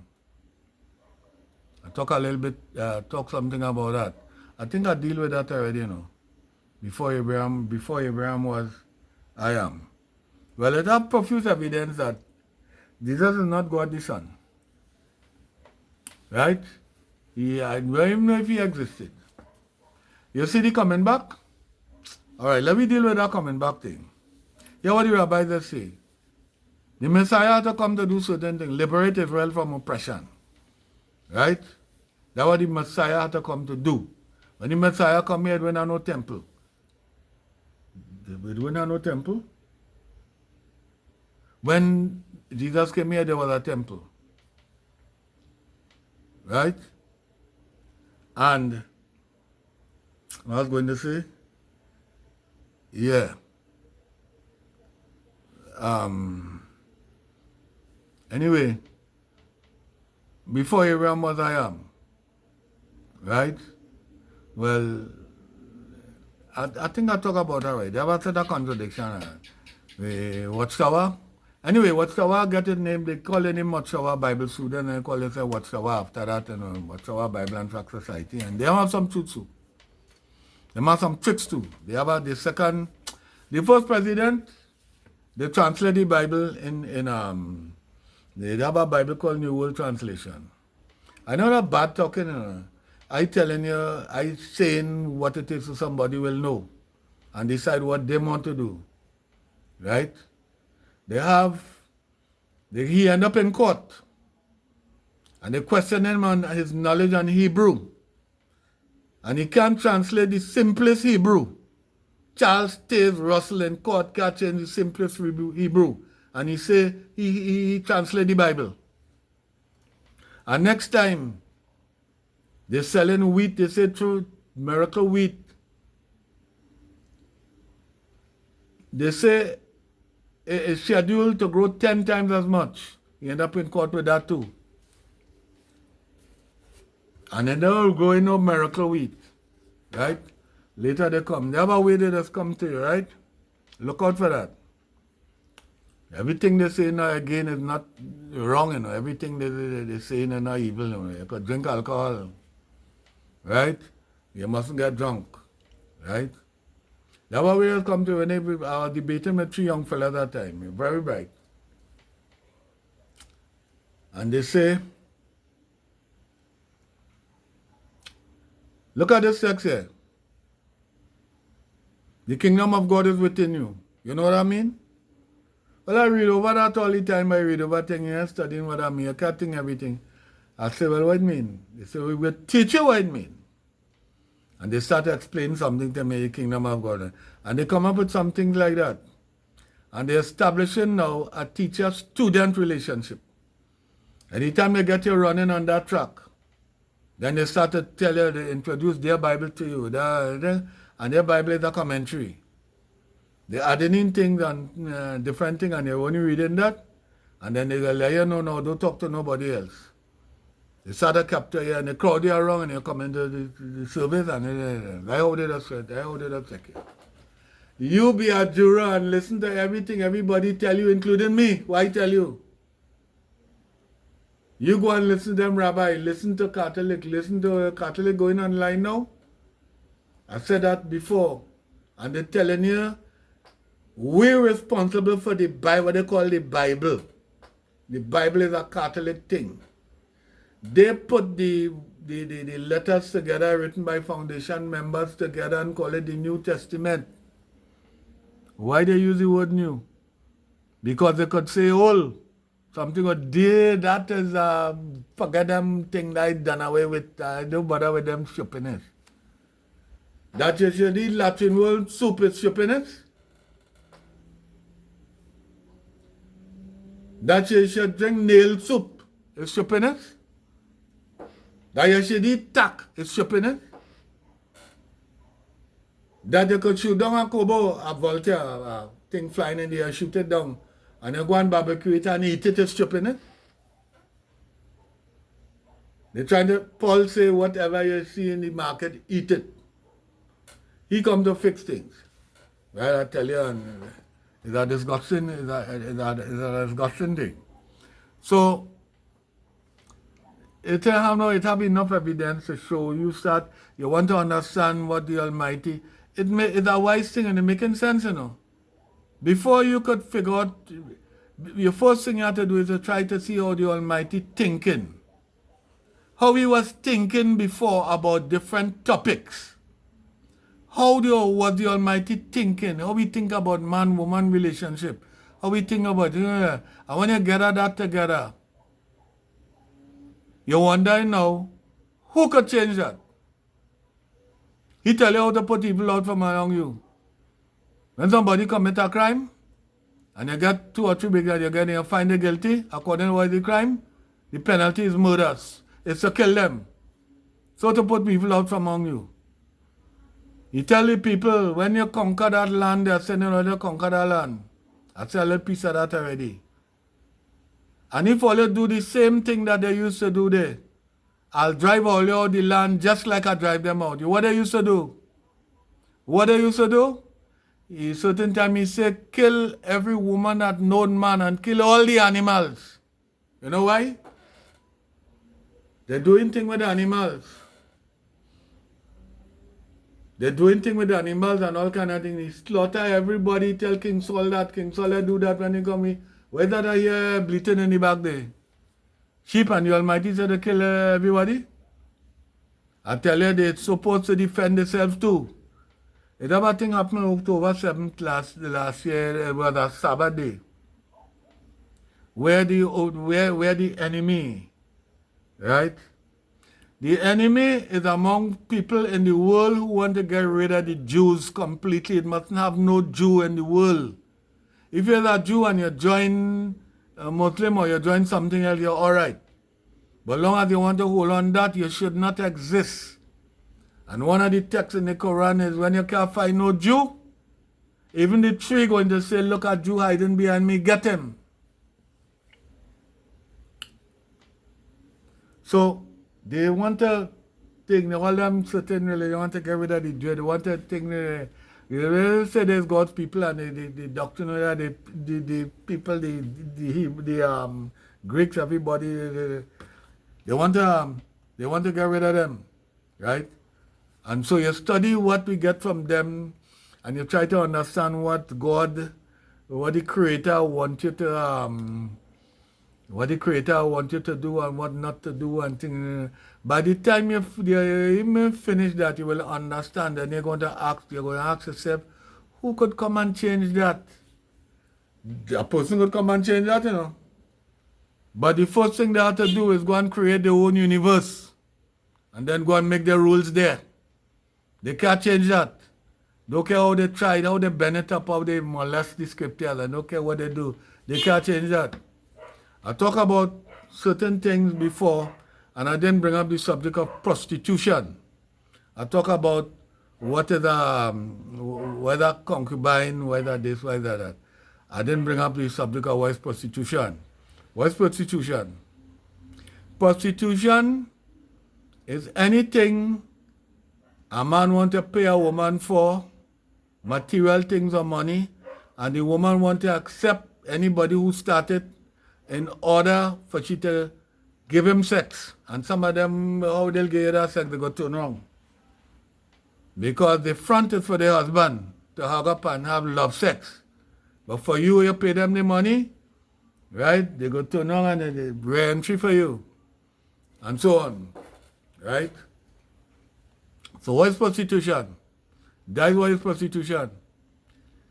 Prostitution, as saying again, is not only look at $100, look at $1,000. Look, I will get it. No man again, no woman, no $1,000. Woman accuse me. I go off and she had $1,000 and $1,500 sex. I'm mad, I crazy. That's how I get rich. Why she didn't make a next lie? That's a stupid lie. Every man I tell her, they say they're doing that. And plenty of the women I tell her, they'll say, yeah, a man will pay anything if you want to get your stupid talk. Right? And they'll try to get rid of you as quick as possible. And go your way. Even you might even get inside it. They might just put their penis in their mouth and you're going to have sex and you tell them, stop. They start, now they're moving. They enter you and they get your $1,000. I stupid? People stupid? You want a relationship. What is prostitution? Prostitution is a woman taking material things to give you sex. She go buy a car for you, you go buy a car for she, you go buy a tire, you go, whatever, any material thing, right, in order to thing with you. That's what prostitution is. You know how much money you know, they're doing that. The first thing they want to find out is where you're working, how much money you're getting. How much money you could get from you, them dealing with, in a kind of way they're not wrong, them guys got a sister, and she friend with a man, and he had nothing, they go tell you, you're stupid, you're friend with a man, and he had nothing. Eh? A day I come down from Cayman, an Indian lemon guy, and she like me, she talking, and we talking, and I nearly changed my name to Budram, yeah? She trying like me, everybody. One friend of the trying watch me one day, and he a policeman, and he watching me cut a kind of way. What you have? You have land? Your house? Nigga doesn't have nothing. There, and so he kind on. Right? So it's not a bad thing for a woman to be well. Nowadays, plenty of women want to work and thing, but something about women working now and thing, right? Some women, plenty of women now, they have this kind of attitude now, right? What you work for is mine, and why you work for is mine. Some of them have that attitude. And if you make a mistake in certain cases and you go by up, years ago I just come now, woman want me to come and remand live with you. I say, well, I have to find out if we could agree first, you know. I have to find out if we could agree first. If we could agree, one day she have an electricity bill to pay. Right? Different houses she controlling. It's $2,000. I live in La Romaine. She gave me the account number. And I speeding going down to Superior. That's about 10 miles if you pass through a certain road. To reach any bank. Ladies watching in my bank and they smiling to pay that money. Right? For her, because she done get me ready about 8 times. 8.5. Right? She done get me ready. Right? As she get her money, she dump me, you know. That good business. I pay she bill $2,000 and as she get her money, she dump me. She might listen to this and hear that, but really probably she had the other guy right there all the time and she can't think too long with somebody else. Right? So she, wherever. And I was well sweet on her. Right? But I grieve. I had to learn to stop grieving for them things, you know, because I passed through plenty of that. Right? So then I'm on both sides of that. You want in and I want in too. Right? And so on. The prostitution, right, is taken, it have you know about Abraham's son Isaac and Isaac and Jacob and Esau? Jacob had children, one of them named Judah. One of Judah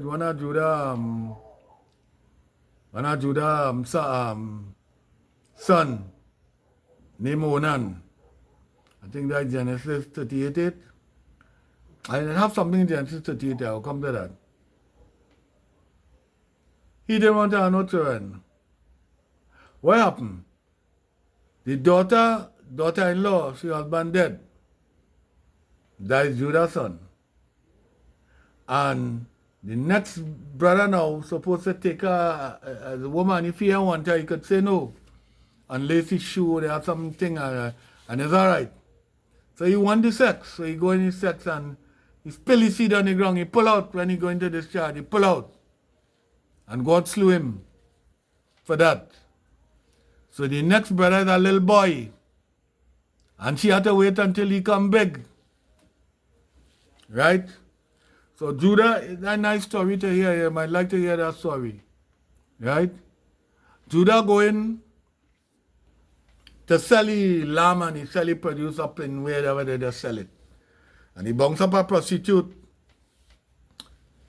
Right? And she offered and tell him, he said, alright, but I have no money, you know. I going to sell things when I come back, I give you money. But hold this ring now, family ring. to determine what my family is or whatever. Hold this ring when I'm coming back, I go pay and he go give me back the ring. When he coming back, he can't see her. He asking everybody, the prostitute will be, they say there's no prostitute here. No, he does not a prostitute here. So he don't know, he lose the ring. So the next thing his daughter-in-law belly start to get big. They call that prostitution. Well, you shall go in unto her and come her husband. Without marriage certificate. And no marriage certificate in them time, the whole Bible time.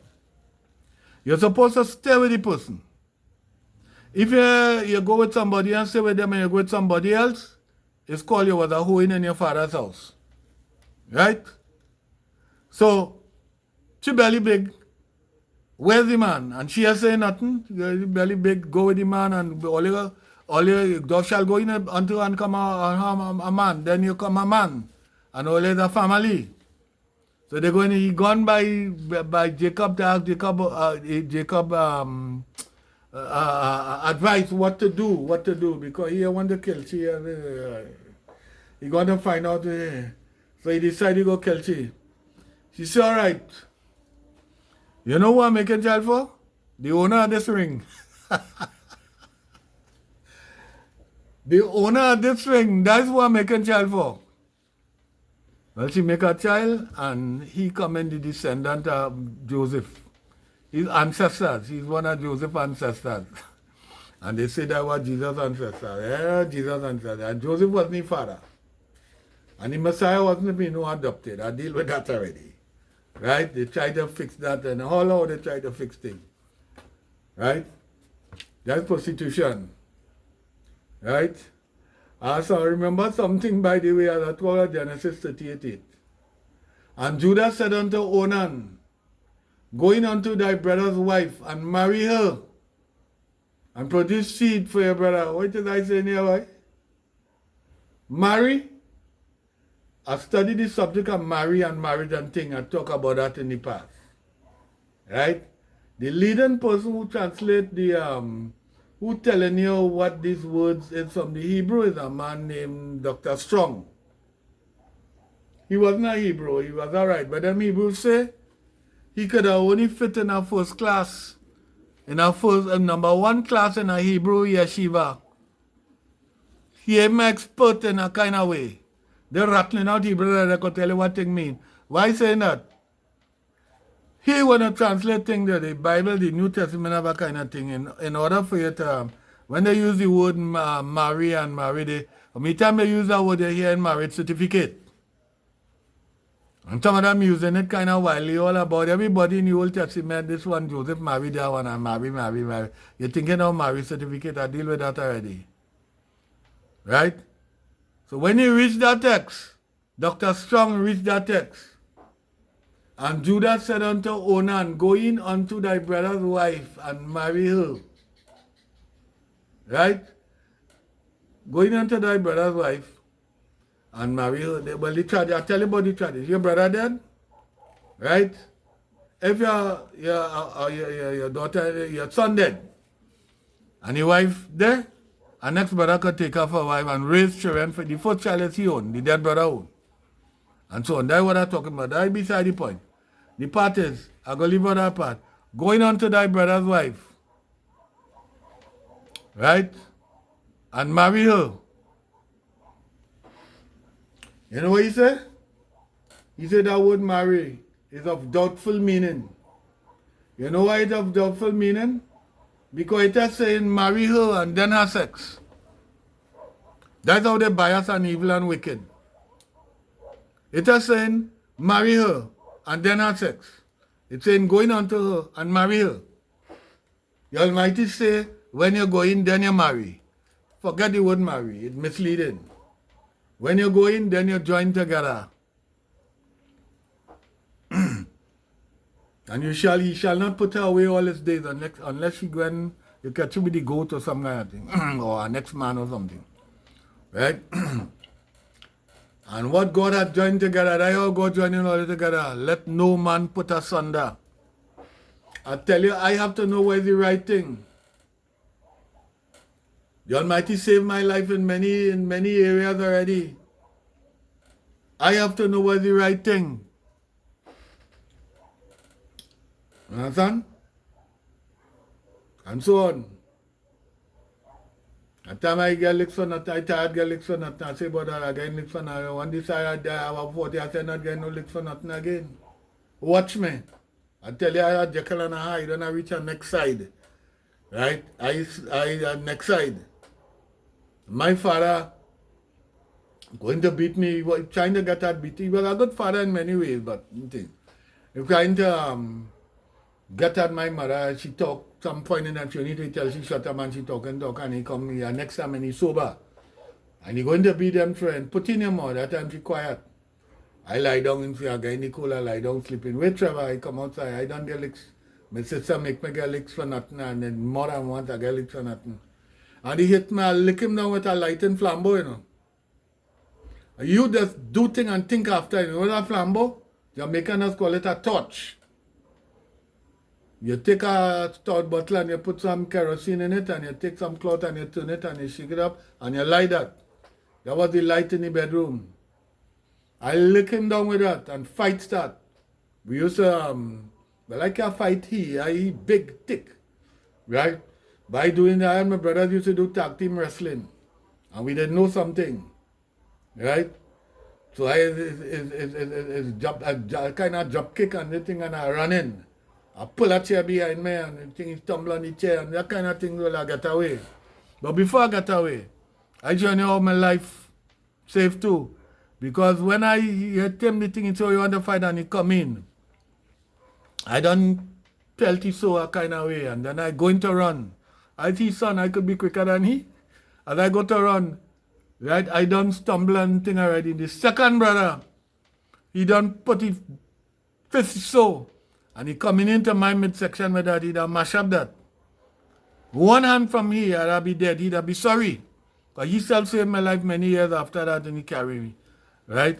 My brother jump in front of me and say I got dead. And he do one of them things, he put your two hands together and burn the things, and he gone back so I hook his foot behind the ankle and the knee, and I push him so, and he gone up so, and I gone, and anyway I get away. I never put a big cut on my foot. The same bottle of Pelma before and cut me. I get punished for that. You understand? So, at a certain point in time, me talking about, I say I can't protect my children and things, and they say I am and dangerous, and I realize they say I am and then I no say, 2 years I didn't see them children. 2 years I didn't see them children. I started looking for gun. And the guy with my lorry driver there, who is the man brother, me know that he brother, and he know I looking for gun, you know. He promised to lend me fish gun a day. I say I don't want no fish gun. Why go do with a fish gun? I load up that and I kill one person, and then next thing they come in to lick me up and I want 2 guns. I start looking for gun, right? And so on. Well, I ain't get none. The Almighty always say that I have gun inside. I go looking, I looking. I ask a guy who say there's a gun, he said, you don't do that. I going to. After my talking, my boy going through and a guy in my guy give me a job. He said, try to see a lot of anything you're talking about it. I'll carry you Cuba now. And I will get a gunman for you $3,000, and they'll pass where she living, right? Just pass where she washing until she dead. Just give me just some little bit of money, some kind of $3,000 or something so. Right?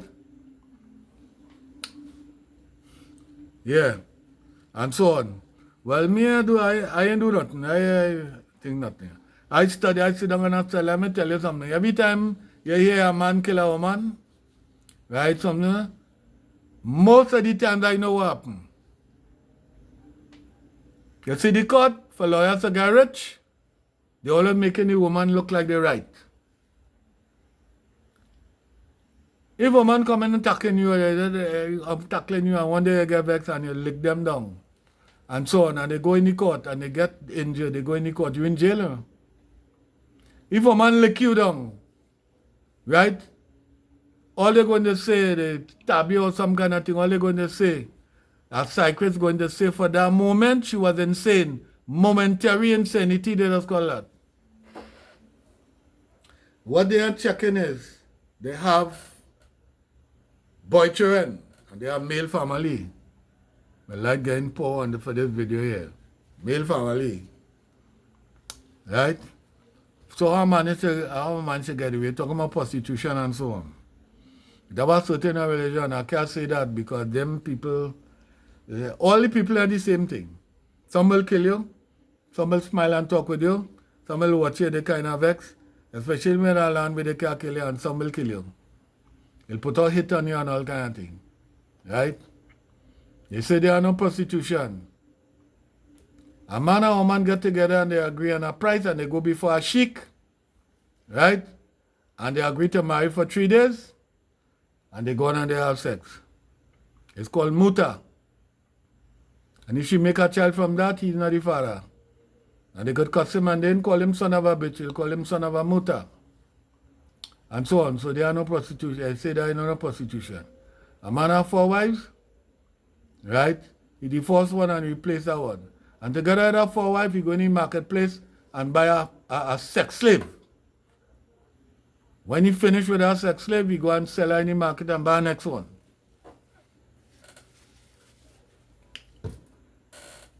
So this is the subject of prostitution. Right? I talk about the Sabbath. Right? I talk about the imposter Paul. His name should be the imposter Paul. I talk about Balpio. Right? I talk about Jose. Write down something here. I wanted to do this during the day. The light is not the best right now. I'll try to do my heart so I'll see my eye kind of way down in the dark. Right?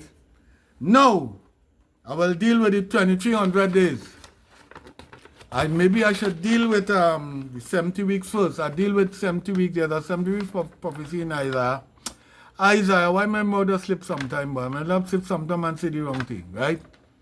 In Daniel 9:24, 70 weeks. I explained that earlier, but kind of, all right. Every religion, practically every religion, they say, right, in that prophecy, in certain prophecies, I've appointed unto the each day for a year, Ezekiel 4:6 and Numbers 14:34 and something. That's how you have to interpret prophecy, right? A prediction, right? I've appointed the each day for a year, right? So Daniel, I will just say this part briefly. Daniel praying for the Jews to come out from captivity. Babylon, they were in Babylonian captivity in Babylon. And the Medes and the Persians overthrow Babylon. And he read a prophecy from Jeremiah saying they will be in captivity for 70 years. And Babylon will only reign 70 years. Right? So the prophecy is 70 weeks are determined to make an end of sin and some other thing. One of the things about the some other thing or whatever, you have people have to try to understand that language and that language then what they're talking about. Right? And they have to try to understand how to interpret that. So they take the 70 weeks, each day for a year, each 70 weeks is 70 multiplied by 490 years. Right? But when the Jews explaining that to you, it's kind of technical that I trying studying how the easiest to bring that out. Right? I didn't talk about each day for a year because every religion know that, or most of them know that. Just in case you didn't know that is how it's supposed to be, that is how they just take it. Well, I'm bringing in that now and tell you about that now. But it have 70 weeks. They're supposed to be in captivity. 70 years they're supposed to be in captivity. And 70 weeks, right? Something going to happen at the end of the 70 weeks. The 70 weeks and the 70 years, right? Babylonian captivity. I'm trying to explain myself as easy as I can. And the 70 years Babylon will reign. It's 3 different things. The 70 years Babylon will reign history come and prove the Medes and Persian overthrow Babylon the only last 70 years. So Daniel wondering how come we ain't live yet, we had to get, oh God, what to do? You could read from verse 1 coming down, right? How come we ain't got to get out yet? But the 70 years they have to stay in captivity is from when Babylon destroyed the temple to when they dedicate the next temple. Babylon didn't take them prisoner and destroy the temple the same time they overthrow Jerusalem. It's when the Jews decide to keep fighting, when Jeremiah telling them don't fight, and they decide to keep fighting against Babylon, then Babylon mash up the temple and take them to Babylon to go and live in Babylon captive, right? So I hope I settled that part. 70 years Babylon will reign, and they'll be overthrown, and 70 years the Jews going to remain in captivity. Two different things. The Jews remaining in captivity is from when Babylon mash up the temple. So the angel Gabriel come now and he telling Daniel now who trying to understand what he telling him. Eventually he didn't understand it, but trying to tell him is 7 weeks and 62 weeks is what making up the 70 weeks prophecy. So the rabbi will say, why they separate that 7 weeks and 62 weeks? And in their Bible translation, they make they have a translation called the complete Jewish Bible. Right? They have something, but the complete Jewish Bible, the New Testament, the Messianic Jews. There's a guy named Tom Bradford, he's a Messianic Jew, he's talking some good thing.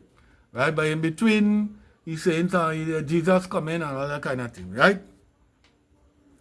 So the 70 weeks, right? That's 7, you see that? 7 weeks, they put a comma, and 60 and 2 weeks, 7 weeks. What's saying? 7 weeks, yeah. 7 weeks is when they will go back, when the temple will be ready to ready the new temple. In other words, he's telling them, well, 7 sevens are 49. In 49 years again.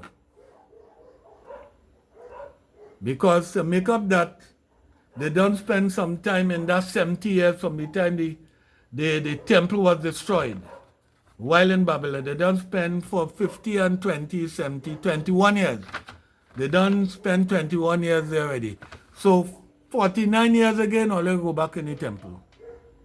And before that 49 years, a couple thousand of them went back to build back the temple and build back the wall. They build back the temple, and then the walls, they're working on the walls, they're getting in position, all kind of different things. And then they're building back the wall. And when Jesus is alleged to have come, the new temple was there. And Herod fixed it up better. Herod's temple was better than Solomon's temple, something like that. But it's 70 weeks. 70 weeks is 490 years. Right? So it has something in the end there for the 490 years. Right? The angel telling him, well, after all you go back on the temple, I come to give you skill and understanding. I come to make you know things more than you want to find out. That same temple that going to be built over, going to be destroyed again. So many 100 years again. The 62 weeks, that temple going to be destroyed again. And they talk about a Messiah. Now the Adventists and other people translate that Messiah to mean Jesus coming. And they work out that prophecy from thing to come to say, well, Jesus was baptized in AD 26. Well, you don't need the year 0, AD 27, and then the Adventists take 3 prophecy and they make up and they end up with investigative judgment and they end in 1840. And then along to that thing in judgment going on, and talk a little bit about that. Right? So, the Hebrew telling you, the only time they translate that word as Messiah is right there. all the other times in the translated and the Bible, the non-Hebrew translate, right? They calling that, all the other ways they calling it anointed. But when it comes to that one, they call it Messiah because they want the thing to work. Right? I explained already. Well, you go read that thing now, I don't explain already. Right? So, the anointed is referring to the anointed. A certain point in time, coming to the end of the 400 and you see the 483 years. And it happened last week, right? In that 483 years, there's something called the abomination of desolation. What is that? You all kind of expert, all kind of people talking, all kind of telling all over the place. What's abomination? Abomination is something that your God, you can't take it. God there. Desolation.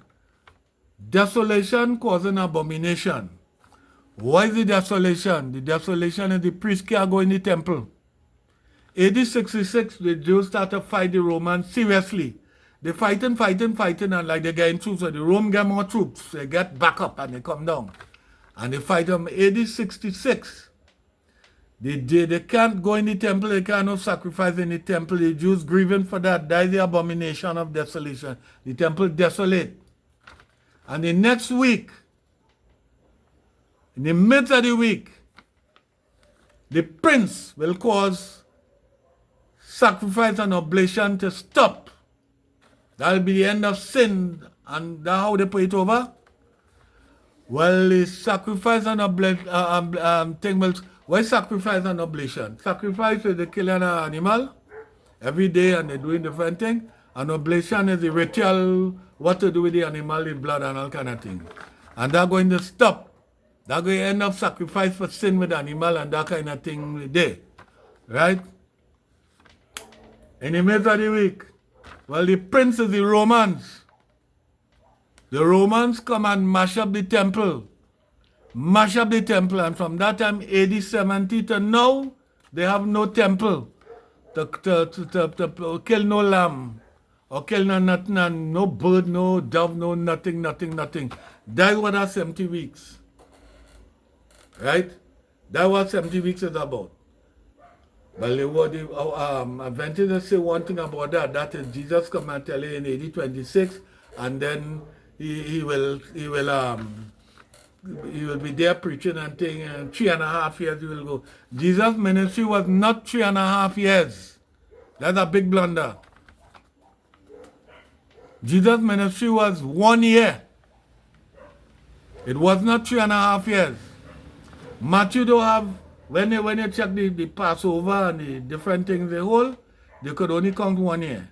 When they reached John 6:4 or something like that, then they try to put in a next ceremony, which other people going to say, well, that was the next year, because they don't have that ceremony, that function for that year already. So they say that next year, that's 2 years. That's not even 1 year, that's 2 years. So they're trying to make Jesus' ceremony 3.5 years, so he get cut off in the middle of the week, 3.5 years, and say Jesus. There's a whole set of thing about that, right? Jesus, I talk about that already, right? If Jesus had to be crucified, is the kill him, right? Is the priest had to kill him. Then the next big blunder they make is this. Long time they used to see Jesus on a cross, so with the two hands, so with a big nail inside there and he's hanging up on the cross. Scientists and other people find out now that 2 nails can hold up your hand in the air. Your hand will rip down and your body will fall. So you know what they're doing now? What they're doing now is they're putting it up on a cross and they're taking some rope and they're tying his hand up on the cross. So keep me a big blunder. Right? And it have a couple of other blunders. But it wasn't 1 year. Right? And some people, Michael Rood and a certain place, Rood Awakening, say the lamb, they believe in Jesus, right? And they say the lamb to sacrifice had to be 1 year old. So they're trying to prove, well, 1 year old. Right? So that is it with the 70 weeks. Pentecostal and other people now saying take out the next week. And they quite in the future. From one prophecy, this going to happen this year, this week, and next week a earthquake will pass, and the next week you go get a hurricane. They take the hurricane and they put it some kind of 1,000 years or certain years in the future. That next week, they say that is the tribulation. Pentecostal and thing take from that same prophecy, they take that next week, they detach that week and they put it quite up.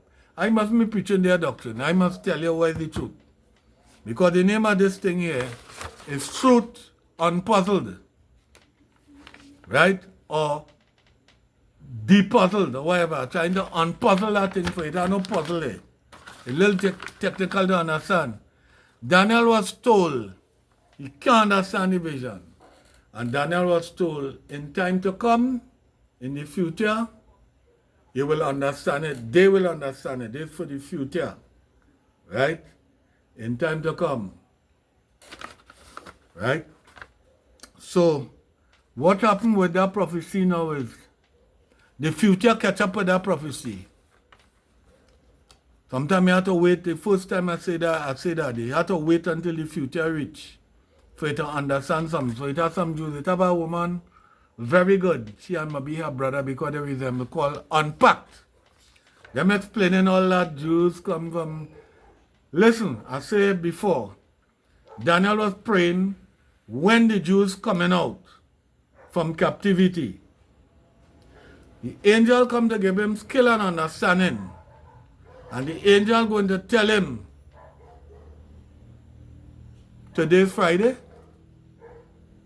Or the angel going to tell him, you want to find out when all are going back. And the angel going to tell him, a big fish swallow Jonah. The angel going to tell him, look, your foot sick. Or your toe smelling stink so. You wash your mouth this morning. That will be the answer. The angel going to tell him 700 years in the future. You want to know when you're going back in your country and have your temple and all that kind of thing? And the angel going to tell you 700 years now, a Messiah going to come and die for your sin? The Messiah will die. The answer? If they ask you what is your name, you're going to say you like fish or some contrary answer? You understand what I'm saying? Do you understand what I'm saying? The angel had to tell him, right? Give him an appropriate answer, right? And I say something on that same subject before you go back and you see it. I miss one of the things I say. You go to the future, right? The future rich. That is the 70 weeks. Daniel now, in 8:14, chapter 8, Daniel still making a prayer. So they pray. What are you praying for? Did angel tell him why he getting vision here? Kind of don't worry your head too much, you know. That is in sometime in the future that is going to play. What is going to take place? The vision Daniel getting is Daniel seeing the temple. You heard us talk about then shall the sanctuary be cleansed? The sanctuary. He's seeing all kind of desecration of the temple. All kind of thing up there, nothing happening right in the temple and the thing right. They can't have the morning and evening sacrifice how they're supposed to have it. And he hear one holy one ask the next holy one, but that's how he get the vision. One person asking the next in the vision, how long shall this daily sacrifice be prevented where they desecrating the temple? Evening and morning sacrifice they offering thing. And the other one answer, until 2,300 days, then the sanctuary will be cleansed. What sanctuary they talking about? I hear you. I say, what sanctuary they talking about?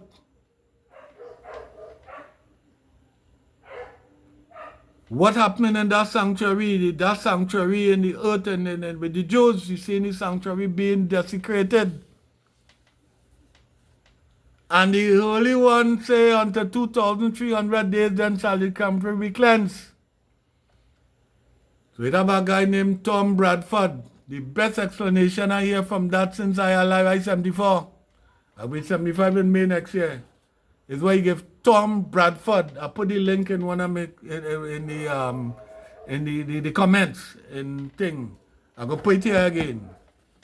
Right? So some people will say 2,300 days will carry quite in the future. Right? That's why Adventists come up with 1844. Right? And in fact, they're going further, the thing, right? But the guy trying to show you now, they're talking about evening and morning sacrifice. It's 2 sacrifices they will have every day. So when he calculated, it's not 2,300, and this one is not a day for a year. This one dealing with days. How many days again they continue doing that in the temple? How many days again? How many days? They're dealing with days. So since it's 2 sacrifices, they total the 2. Right? They happen in the same time. It's like in the same day, same 24 hours. One in the evening, one in the morning. So they total the 2. And the angel answered 2,300 days. So the guy worked it out for me, they total the 2 that happened in the same day, that 1,150 days. And he went on to explain what happened. You have heard about the Maccabees? Well, when a person go on the site and they'll get the long detail thing, and I wouldn't be able to, I could, but that gonna be too long, right? Greece start to rule. Alexander the Great overthrow thing, and Greece start to rule. He come and he dead, and 4 king come in place. And out of goat with 4 horns, 4 king. And on one of the horn come up and lick up other horns. And he thing, well, that guy name is Epiphanes. They say Epiphanes. I don't know if it's French, it's Epiphanes.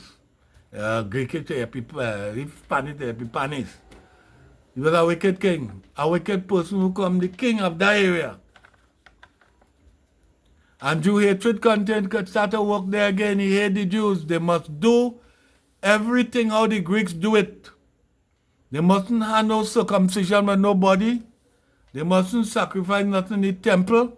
They must follow all what the Greek doing. Right? He put a statue in the temple. He carry a pig in the temple. He make them kill a pig blood. And he have a man named Jason, and Hebrew named Jason, doing all what you want. Right? Otherwise they kill him. They take in pig water and sprinkle it all over the temple. That the temple is desecration. Daniel seeing. And he asking how many days, and the person asks how many. Daniel didn't even ask that question. He put the Holy One asking it. How many days again this will continue? Right? So it turned out to be 1,150 days. Let me explain that again. 2 sacrifices taking place in the same period of time. So they total the 2, it is come to 22,300, half year and half day. So it's 1,350 days. So this same Epiphanes, the wicked man, who did all kind of thing, right? And he put up this statue and he would them worship that. Some of them go do it, they afraid they're dead, and someone do it because best God, them kill you and God take you. Right? He make an order, a decree or whatever, that they must not this and they must not that, and they were the thing, they can't eat temple and so on and so on and so on. And a man named Matthias, what that name could go? The title was Matthias, they call it Maccabees. Maccabean period at a certain period of time, they call him Judas Maccabeus, I think. He take a sword and he run through Jason, the high priest who doing what them bidding. And his sons follow him. Well, they had to run. But it end up in guerrilla warfare. They're hitting and running. until about 1,350 days afterwards, that man issued that decree. They bet back the territory and they get back the temple. From 167 BC, 167 BC to, I have it marked down somewhere there, to 160, about 3 and something year, 3.5. It turned out to be, that is the time when they get back the temple. And they rededicate the temple. How many days this is going to take place? It's going to take place so many days for the temple to be cleansed. So they cleanse the temple. And they want to light the thing with 7 candlesticks and things that light up the place. They want to light, they didn't have enough oil. The oil they had, they put it on it light for some kind of 7 or 8 days. And that's how they get something that they still celebrate called Hanukkah. It means rededication. That is what that's talking about. So the Adventists now take that 2,300 days. Until 2,300 days, then shall the sanctuary be cleansed. And they take the 70 weeks, right? And they take a next thing in Revelation to make up one thing. Each of them is separate prophecy, right? Then they make up one thing. You could trust the Catholic, the Universal Church called Catholic, who make revelation and thing, and they're trying to fight in your brain to find out this mean that and that mean. You go trust them to lie in court again? They don't come and lie in court already, and they want you to lie in court, right? They can't trust you. You trusting them to take revelation. You really believe in revelation? And this is a man named Serentus who write that and they're not John. Whether I saw or not, I wasn't there, you wasn't there, we don't know, we wasn't there. But you can't trust them again. There are things you don't know. So you have to try to do what is right. Your best thing to do is what is right. I try to find out what is right and do what is right. And what happened, we don't know if you do what is right and you go dead and you go resurrected so many days. Well, so be it. You understand? So they take that and they make up thing and then they say, now somebody asked me, what's the investigative judgment? I said, I happen to know something. I say, well, Adventists say this, right? And Jesus gone and everything. And they're doing a judgment, they're checking everybody, they're opening some books, and when they don't do that, it has a set of sin in heaven, them people do, and they're trying to cleanse, like how they used to cleanse the earthly, they're trying to cleanse the heavenly sanctuary, and when they're done, then Jesus will come. Jesus will come? Let me tell you something. The first person who write in the New Testament is Paul. Paul writes in the 50s. One day I said, let me go and try now to, like I inspired or something. Who write first so I could put it in the order in history. They call it chronological, big word. Historical order. When I got into my amazement, I started to see all them scholars, Paul write first. Paul write in the 50s, in the 40s, late 40s, 50s coming. And everything, Paul established the doctrine. When they write the gospel afterwards, they fix it to suit what Paul done write already. Paul write on the coming of Jesus. And again, somewhere Paul talk about he gospel in the faith he got it. They didn't write the gospel yet. So where he get this, he talking about he gospel. Even they had some, let me suppose they had something and they didn't publish it yet and whatever, right? Paul is the first person to talk about the coming of Jesus. After they write the gospel, they say about Jesus coming. When Paul wrote the coming of Jesus, Paul say, I'd say there just I couldn't remember the word revelation. He say he got the greatest revelation since time began. Nobody got revelation like he. Since time began. So he said, the Lord himself shall descend from on high with the trump of God and with the voice of an archangel. And the dead in Christ shall return. 1 Thessalonians chapter 4 verse, or 2 Thessalonians, I forget. Chapter 4 verse 14 to 16. He know everything. He telling the Lord himself shall come. He come in the cloud and he shall descend with the trump of God. Ta-ta-ta-ta-ta-ta-ta-ta, trumpet like why does play. The dead in Christ shall rise first, and he which we are alive and remain shall be caught up together in the air.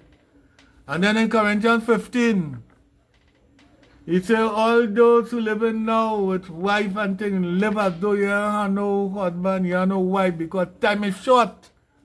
He coming just now, time is short. When they write the gospel, they have Jesus saying, all those who listen to me here now will be present when I coming back. Then again he say the next thing, this generation shall not pass until I come back. He say all those who pierce him, they will see him coming back.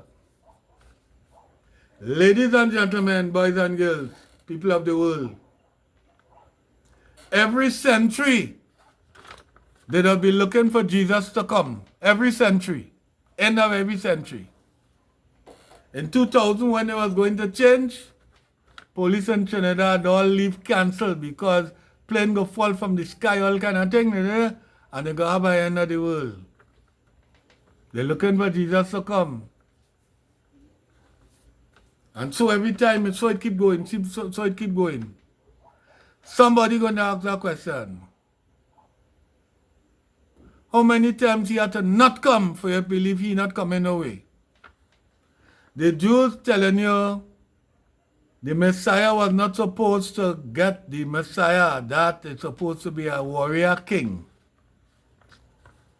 Listen, I said this text before. When Jesus is alleged to have come back and the disciples meet him and he let them know who he is and they started telling him what happened. And they said, where you was? And he said, well, he was resurrected and today the third day said things were so. And he said who he is.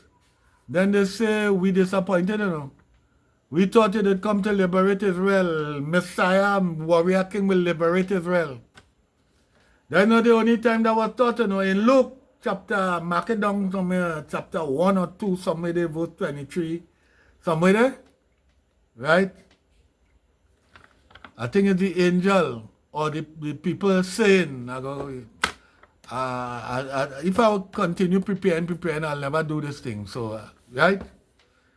It said the Messiah who born, right, is going to be reigning on David's throne forever. That's what they expected. That Messiah who born, who they say born, coming to go on the throne of David and reign forever. Just like the text in the back, we disappointed. They thought he was coming to overthrow the Romans. So you have to ask the question again. How many times he had to not come? The Jews, the rabbi and them laughing, they saying he didn't do what Messiah was supposed to do. So a very good excuse to say, well, he'll come back and do it. He's not coming anywhere. He wasn't the Messiah. And even if he chance he was a Messiah, wasn't a God. Messiah wasn't no son of God, God the Son. You see that Trinity business?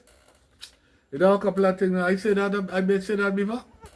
If I didn't say that before, well, let me say it now, in case I say it before. The Trinity, at time, I hear in church, I tell you, Jesus Foundation members didn't believe in no Trinity. And James White write about that and he say the Catholic invent that. Trinity and eternal life for the wicked and think Catholic invent. And hell, eternal life for them in hell, Catholic invent. And eternal life is only for the righteous. So they're struggling with it. And when all of them dead, then these people come back now and they're saying Trinity.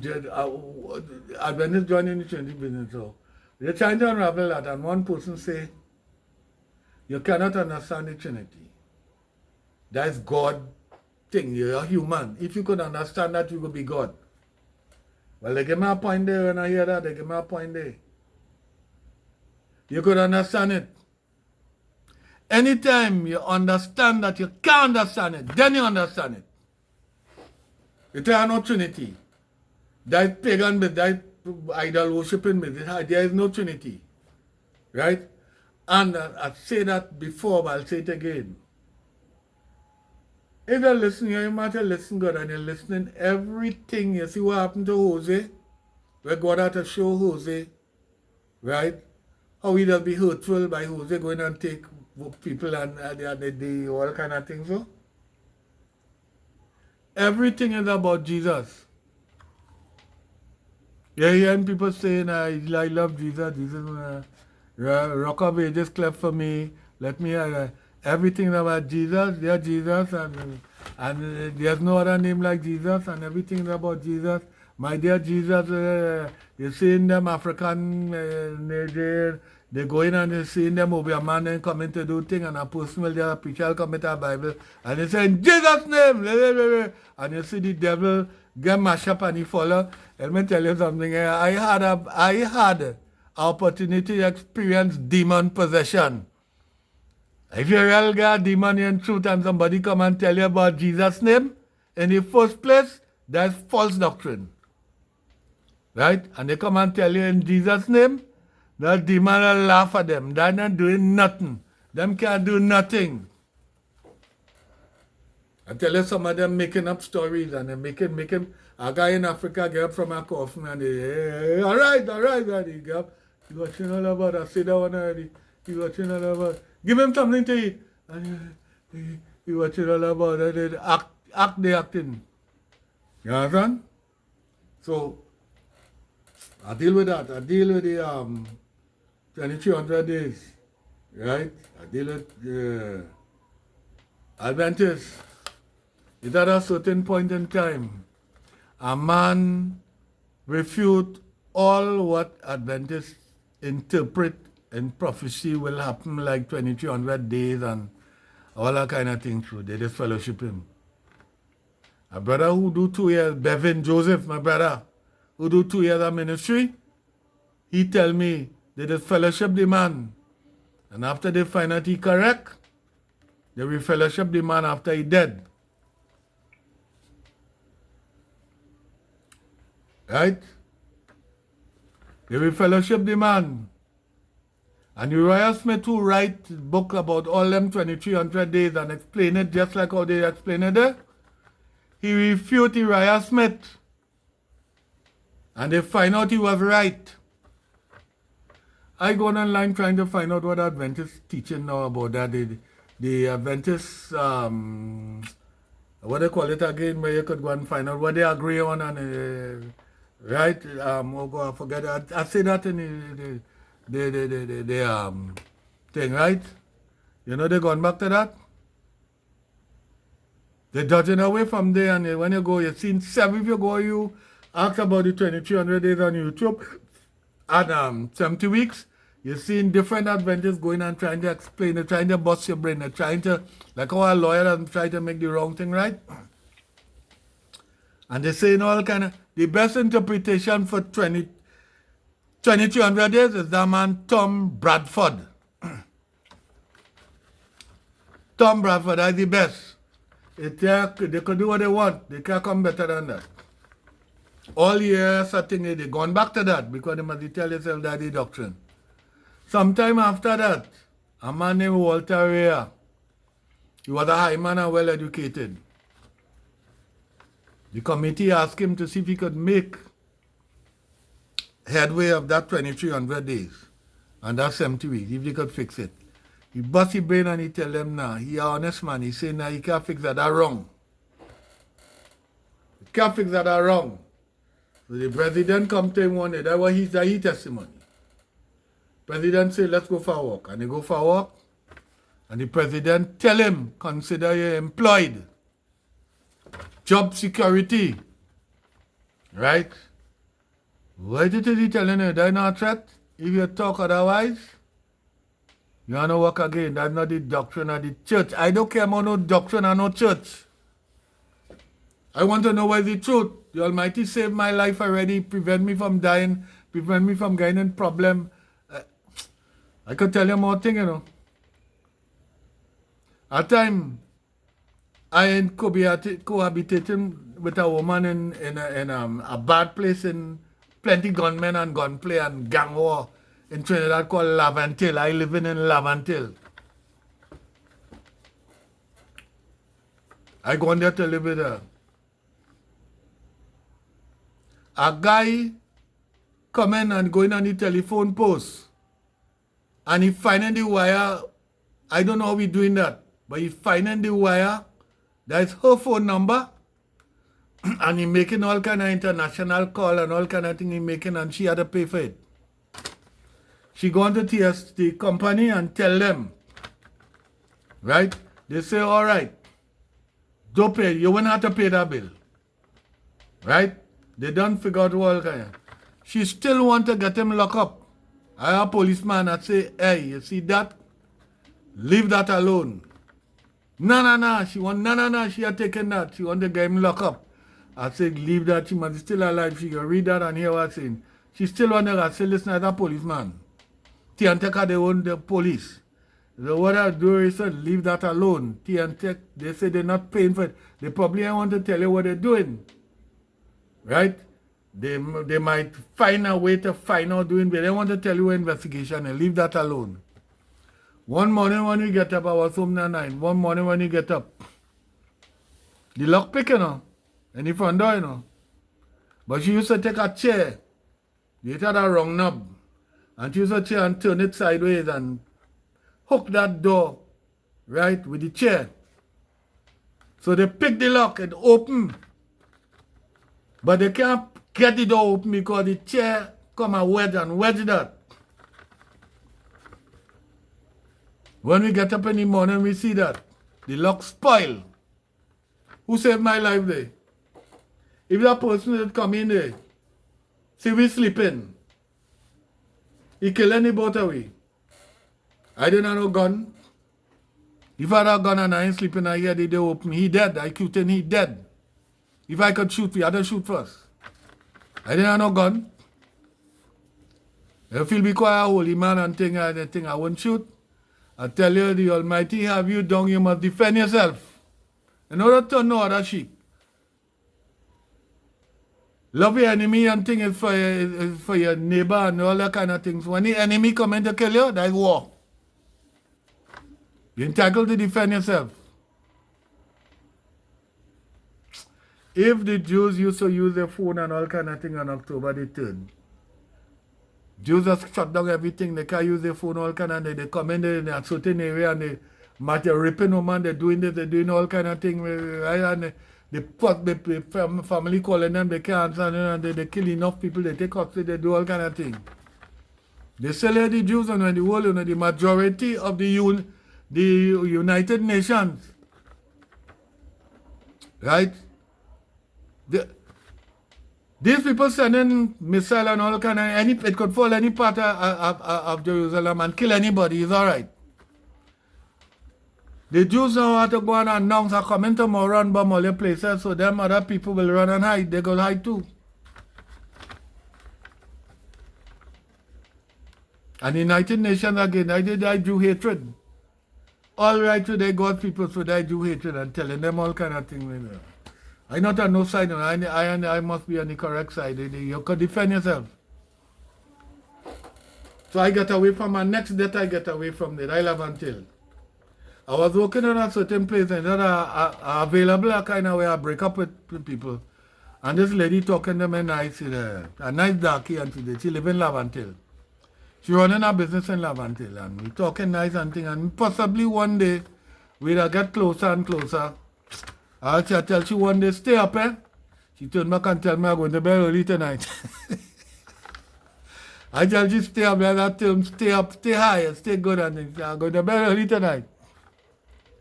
A young fella, right, end up at chain house. Criminal go on there and shoot him, a police go and she end up at a police where we are working. Criminal go on there and shoot in the both feet. I will get that. Almighty save me from that. So I mustn't try to find out what the Almighty want and try to do the right thing. I don't know what you will do, whatever you will do there. I mustn't try to do the right thing. I had to try to do the right thing, and at certain thing you can't say, buy your car. I tell you all people, in the Hebrew scripture there, they have any Hebrew scripture that if people not doing the right thing, I say something like that there. It's to wipe out the whole people village. You kill everybody. They're doing worshiping idol. They're doing a man and woman. They go in with dog, all kind of thing. Right? And then especially, right, if they're making your people go and worship false god, idol and all kind of thing, you should kill them. Jews and Christians had a Bible. They're not doing that. They're not going to look for people to kill them and do them nothing. They let the wheat and the tares go together until the time of harvest. That's a good thing we get from Jesus' doctrine. Let the wheat and the tares go together. They are doing that. With a certain religion, they have that in the doctrine, is to kill you. Kill you all who are following it and kill you. Some are not doing that. They're friendly and nice and they want to help you and things. Right? And some doing it. Right? Let me see what I have here again. They pierce my hands and my feet. Right? They quote a text, I deal with it before. Psalms what by? They pierce my hands and my feet. And when you read that, they quote from that in the New Testament. They quote New Testament, they change that right in the Old Testament.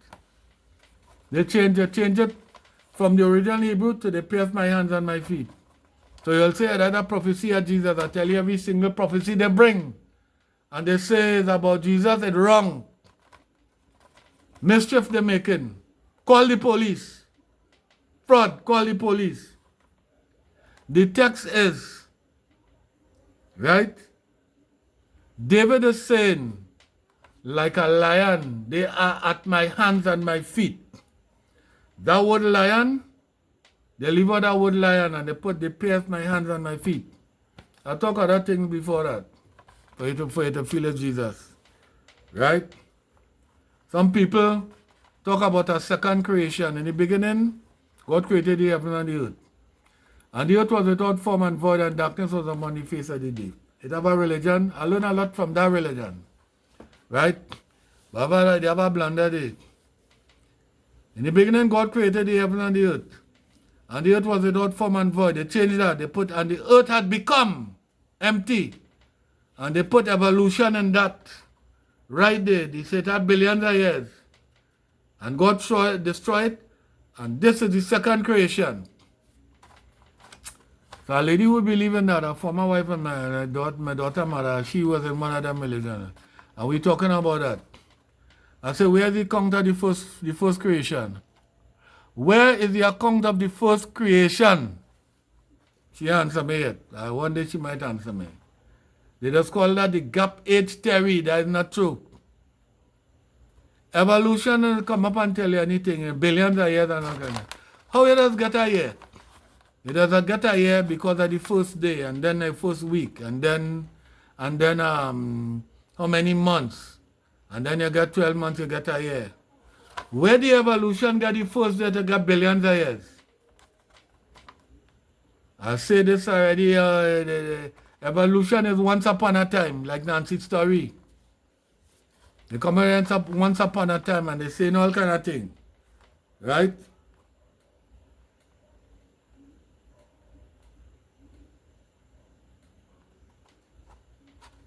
Right. So I think I managed to say all I had to say in this setting. I didn't plan for it to take so long. I say over some things. And I don't know what you will do.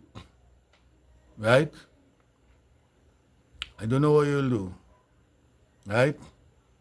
I can't condemn African religion because it's them who saved my life. People will say, Jesus, you're going in the wrong. Yeah, Jesus wrong too. That Jesus doctrine wrong too. I say that already. So you see a time a lady going through something, I say, well, boy, that's what you're talking about there? Right? You have to see one of them people. If you look at why I shouldn't tell you go to them people. Them saved my life.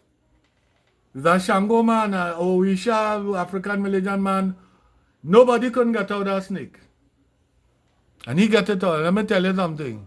I spent 6 weeks in a mental hospital in Trinidad. They call it St. Anne's when I was 16 years old. part of my thing. Right?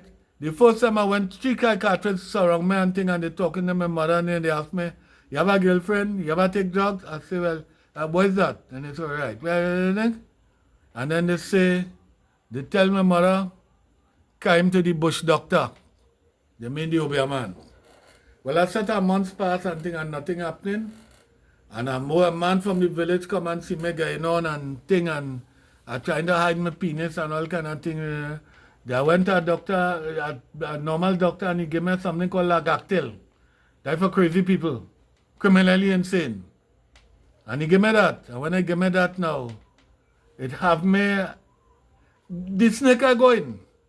It still possessing me, and I can't talk. My tongue heavy, and people who are watching must be wondering, well, I tighten it up, but it's still possessing me. And so he watch me and he say, came by a psychiatrist. To the psychiatrist. Well, he mean he crazy. So I go on to the psychiatrist again, and this time they say what? We go send him sentence. Well, I'm glad I want to get rid of the snake. I don't care where they send me, I want to get rid of the snake. That time I had top trumpeter in the place, and I tell you, I'm talented. I playing football and all kind of thing. Well, I stopped there, I think it was 6 weeks. Not one injection, not one tablet, no nothing they give me. All I get is food. I stopped in one place called Admission Ward for 2 weeks. They give me a big shirt, an oversized shirt, and an oversized short 3/4 pants with one pocket, with no belt. So you have to hold up the pants with one pocket while you're walking. They take your clothes and they put it somewhere. And that oversized shirt, a gray shirt and a khaki pants. And the time you put on that, you're mad, you're looking crazy. And for 2 weeks you're in admission wall. And if you're crazy, you go run away just to run out the place. You can't get out from me because you're in jail. In that kind of way. And the criminal in cell by themselves. And a big upstairs thing. A Shango man there. He said, that what you getting on with me? There's no thing. If I get up from me, I go cure that. Well, it's a Shango man eventually who cure me. Right? And I fight up there. Then they get me in our next ward called convalescent ward. They give you your clothes. You could walk out the gate and go in town and go all about, come back before the next meal. Because if they don't see you, they go send you back in admission ward. So I doing that. And the next guy, we going out to the, right? A guy who was a boxer teaching me to box. One day I go down by the kitchen. I get selected to go by the kitchen to come and bring food. I stopped talking to a lady there, a girl there, talking a little while. When I come back, the guy scrambled me my collar. He teaching me to box. I can't fight. He bigger than me. I was 16, he was 18, and he's a boxer. Right? And he talking to me. He telling me, why I stay so long? I said, well, he really mad in truth, boy. In my mind. He really mad. And as he walk off, I watch her and see and I watch him. I think coming, I tell her, Jekyll and Hyde, and he do that. I watch the iron chair and I say, lick him down with the chair. Right? A soldier and a police who was close by. The soldier watched me and the soldier no fight and thing, more than police. So he watched me and he see how my eye move and he come up to me. The guy turn back and he come and he turn and he hold the guy and he move him away. He do the soldier nothing. And then the guy come apologizing and thing. He said, that's why he in here because he always fighting. And, right? I could have ended up in trouble. I could have been that word still because I lick him down. Right? That ain't nothing about crazy. That is about people, how people are and how people can do things. Right? And so on. Just something else.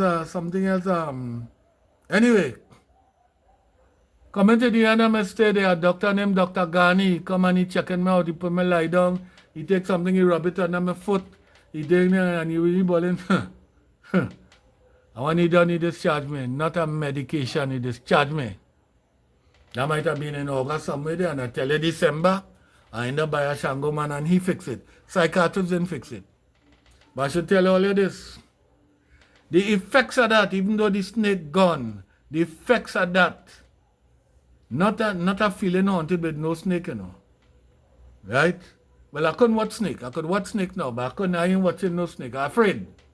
Right? And so on. The effects of that follow me all my life, you know. People who I work in police, we doing guard duty in the post office. You're by the postmaster general upstairs and downstairs staff. Nobody can pass through there unless the death rider, they come up the step.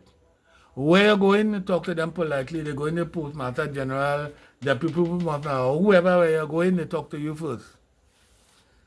Right? 3 hours working there. Working in the post office. Some going out to the express, and every month one will stay there. 2 other guys married and the next guy, I forgot the name. I go, it doesn't matter. They're doing that faithfully. Somebody write the commissioner and say junior people to them working, so they send them away and they bring 2 slackers there. One of them slacker coming to work late every day. And he leaving first. Because he get to escort a guy who just going around the place and done with that. I so unfortunate I getting a man who doing errands for everybody. And all 4, 5 o'clock in the evening, then he going another then. I reach home 11 o'clock in the night, another come back. I have to leave home 4 o'clock to come back to work. Right? The next one, you're supposed to be by the postmaster general.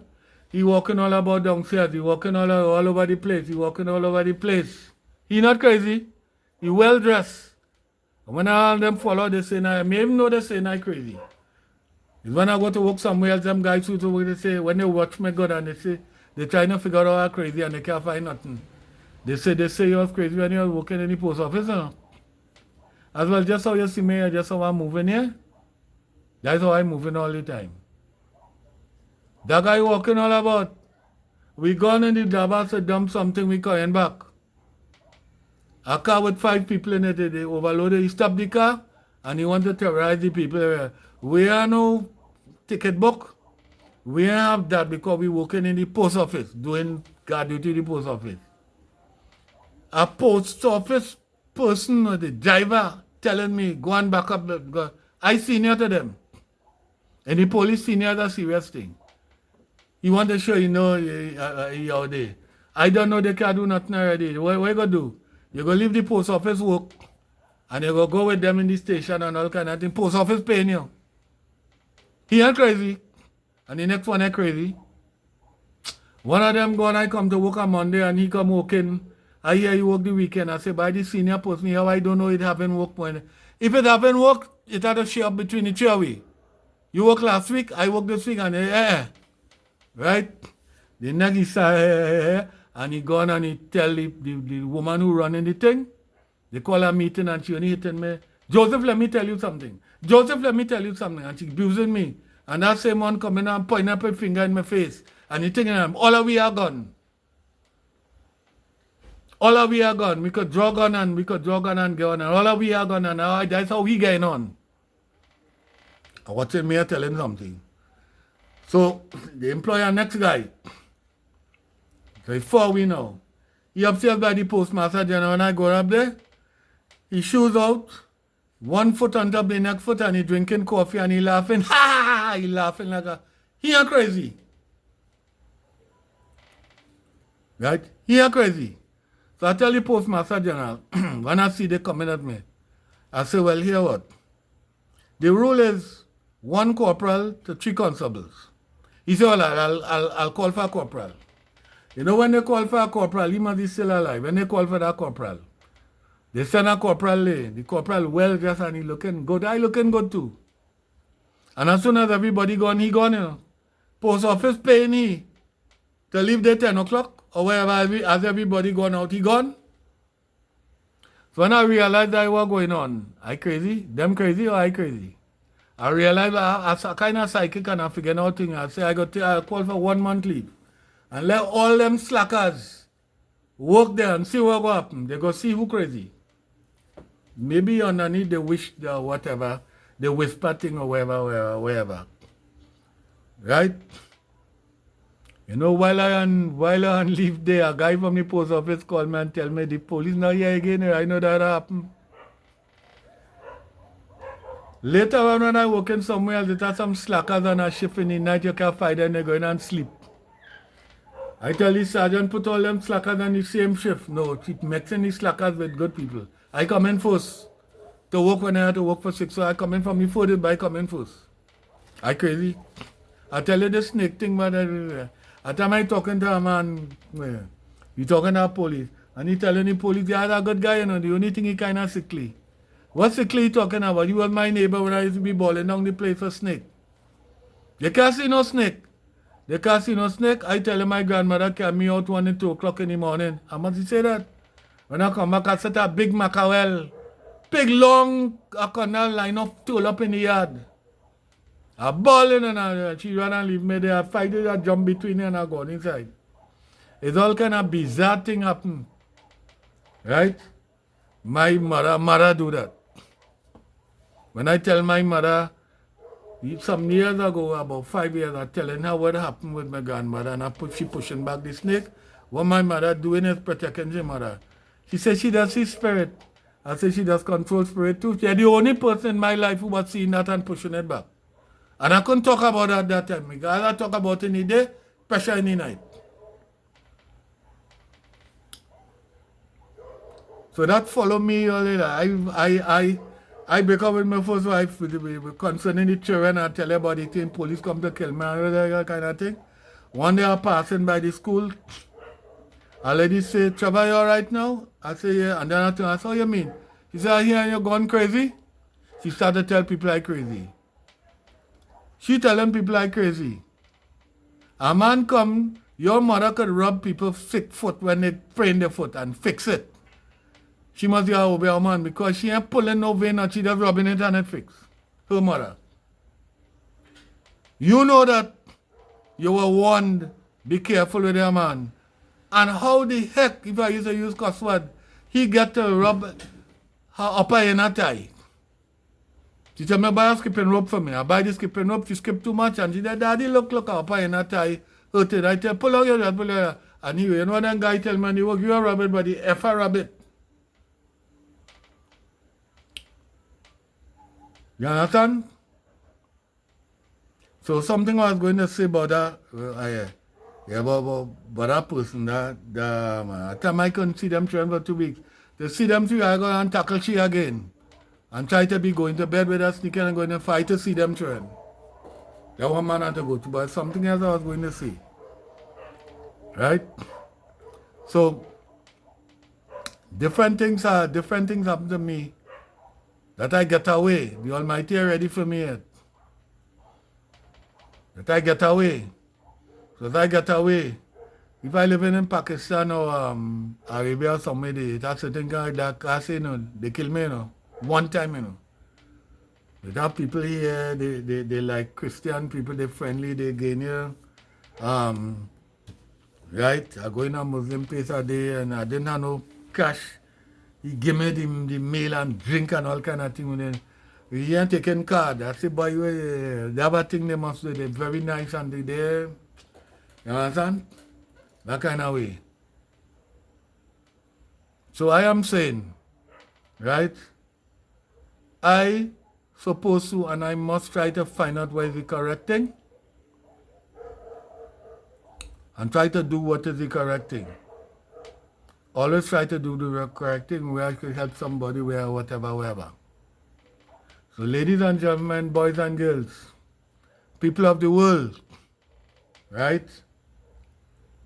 I will come back sometime and do something called, what I should call it, boy?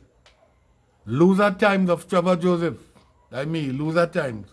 Different times things happen to me that shouldn't happen. Right? And this thing about this thing, right? Yeah, everything is crazy. But I must say that them are crazy, what he doing, what them guy was doing there? Laughing, and that same guy we going on the police driving course. And while he's sleeping in the front bench. And when he in between he waking and he raise up his head and he hear something, he making all kind of noise, and all kind of, he are crazy. Right? That guy take a SLR when he gone on duty. The next driver come, one next guy, and he tell me, Joe, come and get this guy back. I want to call him. Come and get me my back up. And he just feel he know a whole set of things, something he don't know. Come and get me back. So where is he? He on a busy street and talk about a seller when he on regulating traffic. He ain't crazy. You can't go and regulate traffic with a long rifle in your hand. If you're going to regulate traffic, I will set all your one with rifle standing up somewhere looking out in case anything. Or you have a revolver or a millimeter on your waist and you're regulating traffic. You can't. He not crazy. I tell you that snake thing. Some people believe, well, yeah, it was demon thing, right? And if I explain that more and more for you, you can't say that is nothing else but demon. I tell you the whole story in a kind of way, right? Some people will hold back that thing crazy when they want to give me words. But I don't care what they say, right? I really tell fucking me in a kind of way. And some again, right, they watch you a kind of way, and I'm brighter than them. When I go to do the police exam, driving exam, they think I was a SRP, Special Reserve Police. 2 soldiers, 2 firemen, 2 civilians, and a set of regular police. I come first in the exam.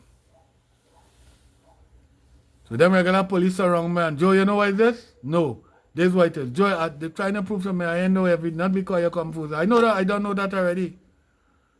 I'm old enough to know that. You know how I come to be Chief Justice, one of Chief Justice God?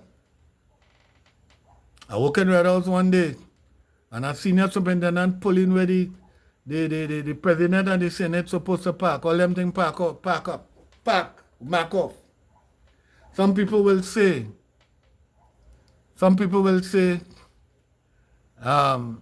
sir, you can't park there, You're foolish or what?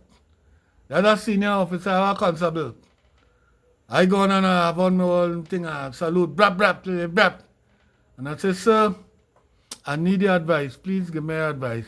We are told that nobody except the president and the Senate should park there. Advise me. He said, I'll move it. I know that diplomacy when my brother calling me, I experienced venom. Is that snaky calling me? Them can't know more script here more than me. Can't more think more than me because I never stopped studying. Then I study, everybody studying their own religion and getting things to prove that to get pay. I'm not doing that. Right? So that next thing they transfer me to all of us, I want to Chief Justice thing. I'm a little diplomacy. I used to do motor car sales. I used to take course in sales. Sales language and lawyer language is the same kind of language. Diplomacy language. I tell my garden, while I working in the Red House, I inform the speaker door, garden the speaker. Speaker guard, driver with the driver and the bodyguard. And when the speaker and the driver coming out, where the speaker does normally pass, the bodyguard tell him, this way, sir. The speaker ain't taking that. He's the boss in that place, top and bottom of that building. He is the speaker of the house, the boss. And thing, what renovate. He said, why I can't pass them? Because they're renovating down there. Okay. No, I just smile. You see in the Bible, they have, oh, king live forever. If the king wishes, he will do so and so. The king might wish to do so. That's how you have to talk. British have plenty diplomacy in the talking. See, you understand? One guy telling the queen when she find out he was trying to overthrow the queen. Right? What you telling her, boy? I will not reject the leniency of Her Majesty the Queen. You hear diplomacy? British people are real nice thing. I will not reject the what? The clemency of the well. If she want to pardon me and give me a chance, I won't vex. You understand? I hate diplomacy. When somebody talking to me and hating me diplomacy, I don't know where they're coming from already. I don't come good. I know where you're coming from. I must be a little psychic too. I'm figuring you out. Right? Well, you must want to go and sleep. You must want to go and do something. And I talking and you talk interesting and you can't leave it. Let me let you go and sleep. Let me let you go and do what you have to do. Go and do what you have to do. Right? Go and do what you have to do now. Right? I'll try not to keep you so long again when I'm doing the next one. Loser times of travel. Time when I go on and tell and try play trumpet, sax and beat pan and all kind of walk off and break dance and thing. They leave me out in the quarterfinals. Nobody ever do that kind of thing yet. Trumpet and sax is two different instruments. You can't only blow any instrument aside from the trumpet. It has interfere with your lip to blow trumpet. You can't make such a high note. They make me do that over 3 times before they record it. They recorded over. One of them, the saxman over them, no. I'm going to end up in problem making the high note. I still make the highest note. I went on the pan and I beat 2 pan, walk, nobody ever do that. Them give me an unusual act. They leave me out in the quarterfinals. Right? And next time they had something in the Red House. And when I done do my medley and trumpet and play different song all alongside and different thing, some of them woman marked down on the bushel, stole the show. Well, the next year they prepare for me. I have 3 backup singers and I have a tape running and I think. The speaker on the stage that is called monitor speakers, they kill that, so you can't hear yourself. And they have 2 speakers quite down in the back there, people will hear you. So with the tape running, you can't, the backup singers, certain time them singing and I have to come in and they run behind time. When I realize they're too much behind time, I tell you guys, stop the tape. No, I tell them stop singing. And I find out where they reach and then I bring them in, they come in, they go on singing slow again. Not their fault, they can't hear. And then I stop the tape. Some people feel like crazy, you know. Wherever they hear, they feel a blank off. Sabotage. Next time they're having a function, they take the same DJ. I was supposed to play a special after that. Play trumpet and do different thing and thing. But the next thing, the lady tell me she forget. Loser times, I have some loser times. You understand? I gotta do a thing about loser time. Go and sleep. Go and sleep, right? Or go and do what you have to do. Take care of yourself. Okay? I'm looking to see how to stop this thing now.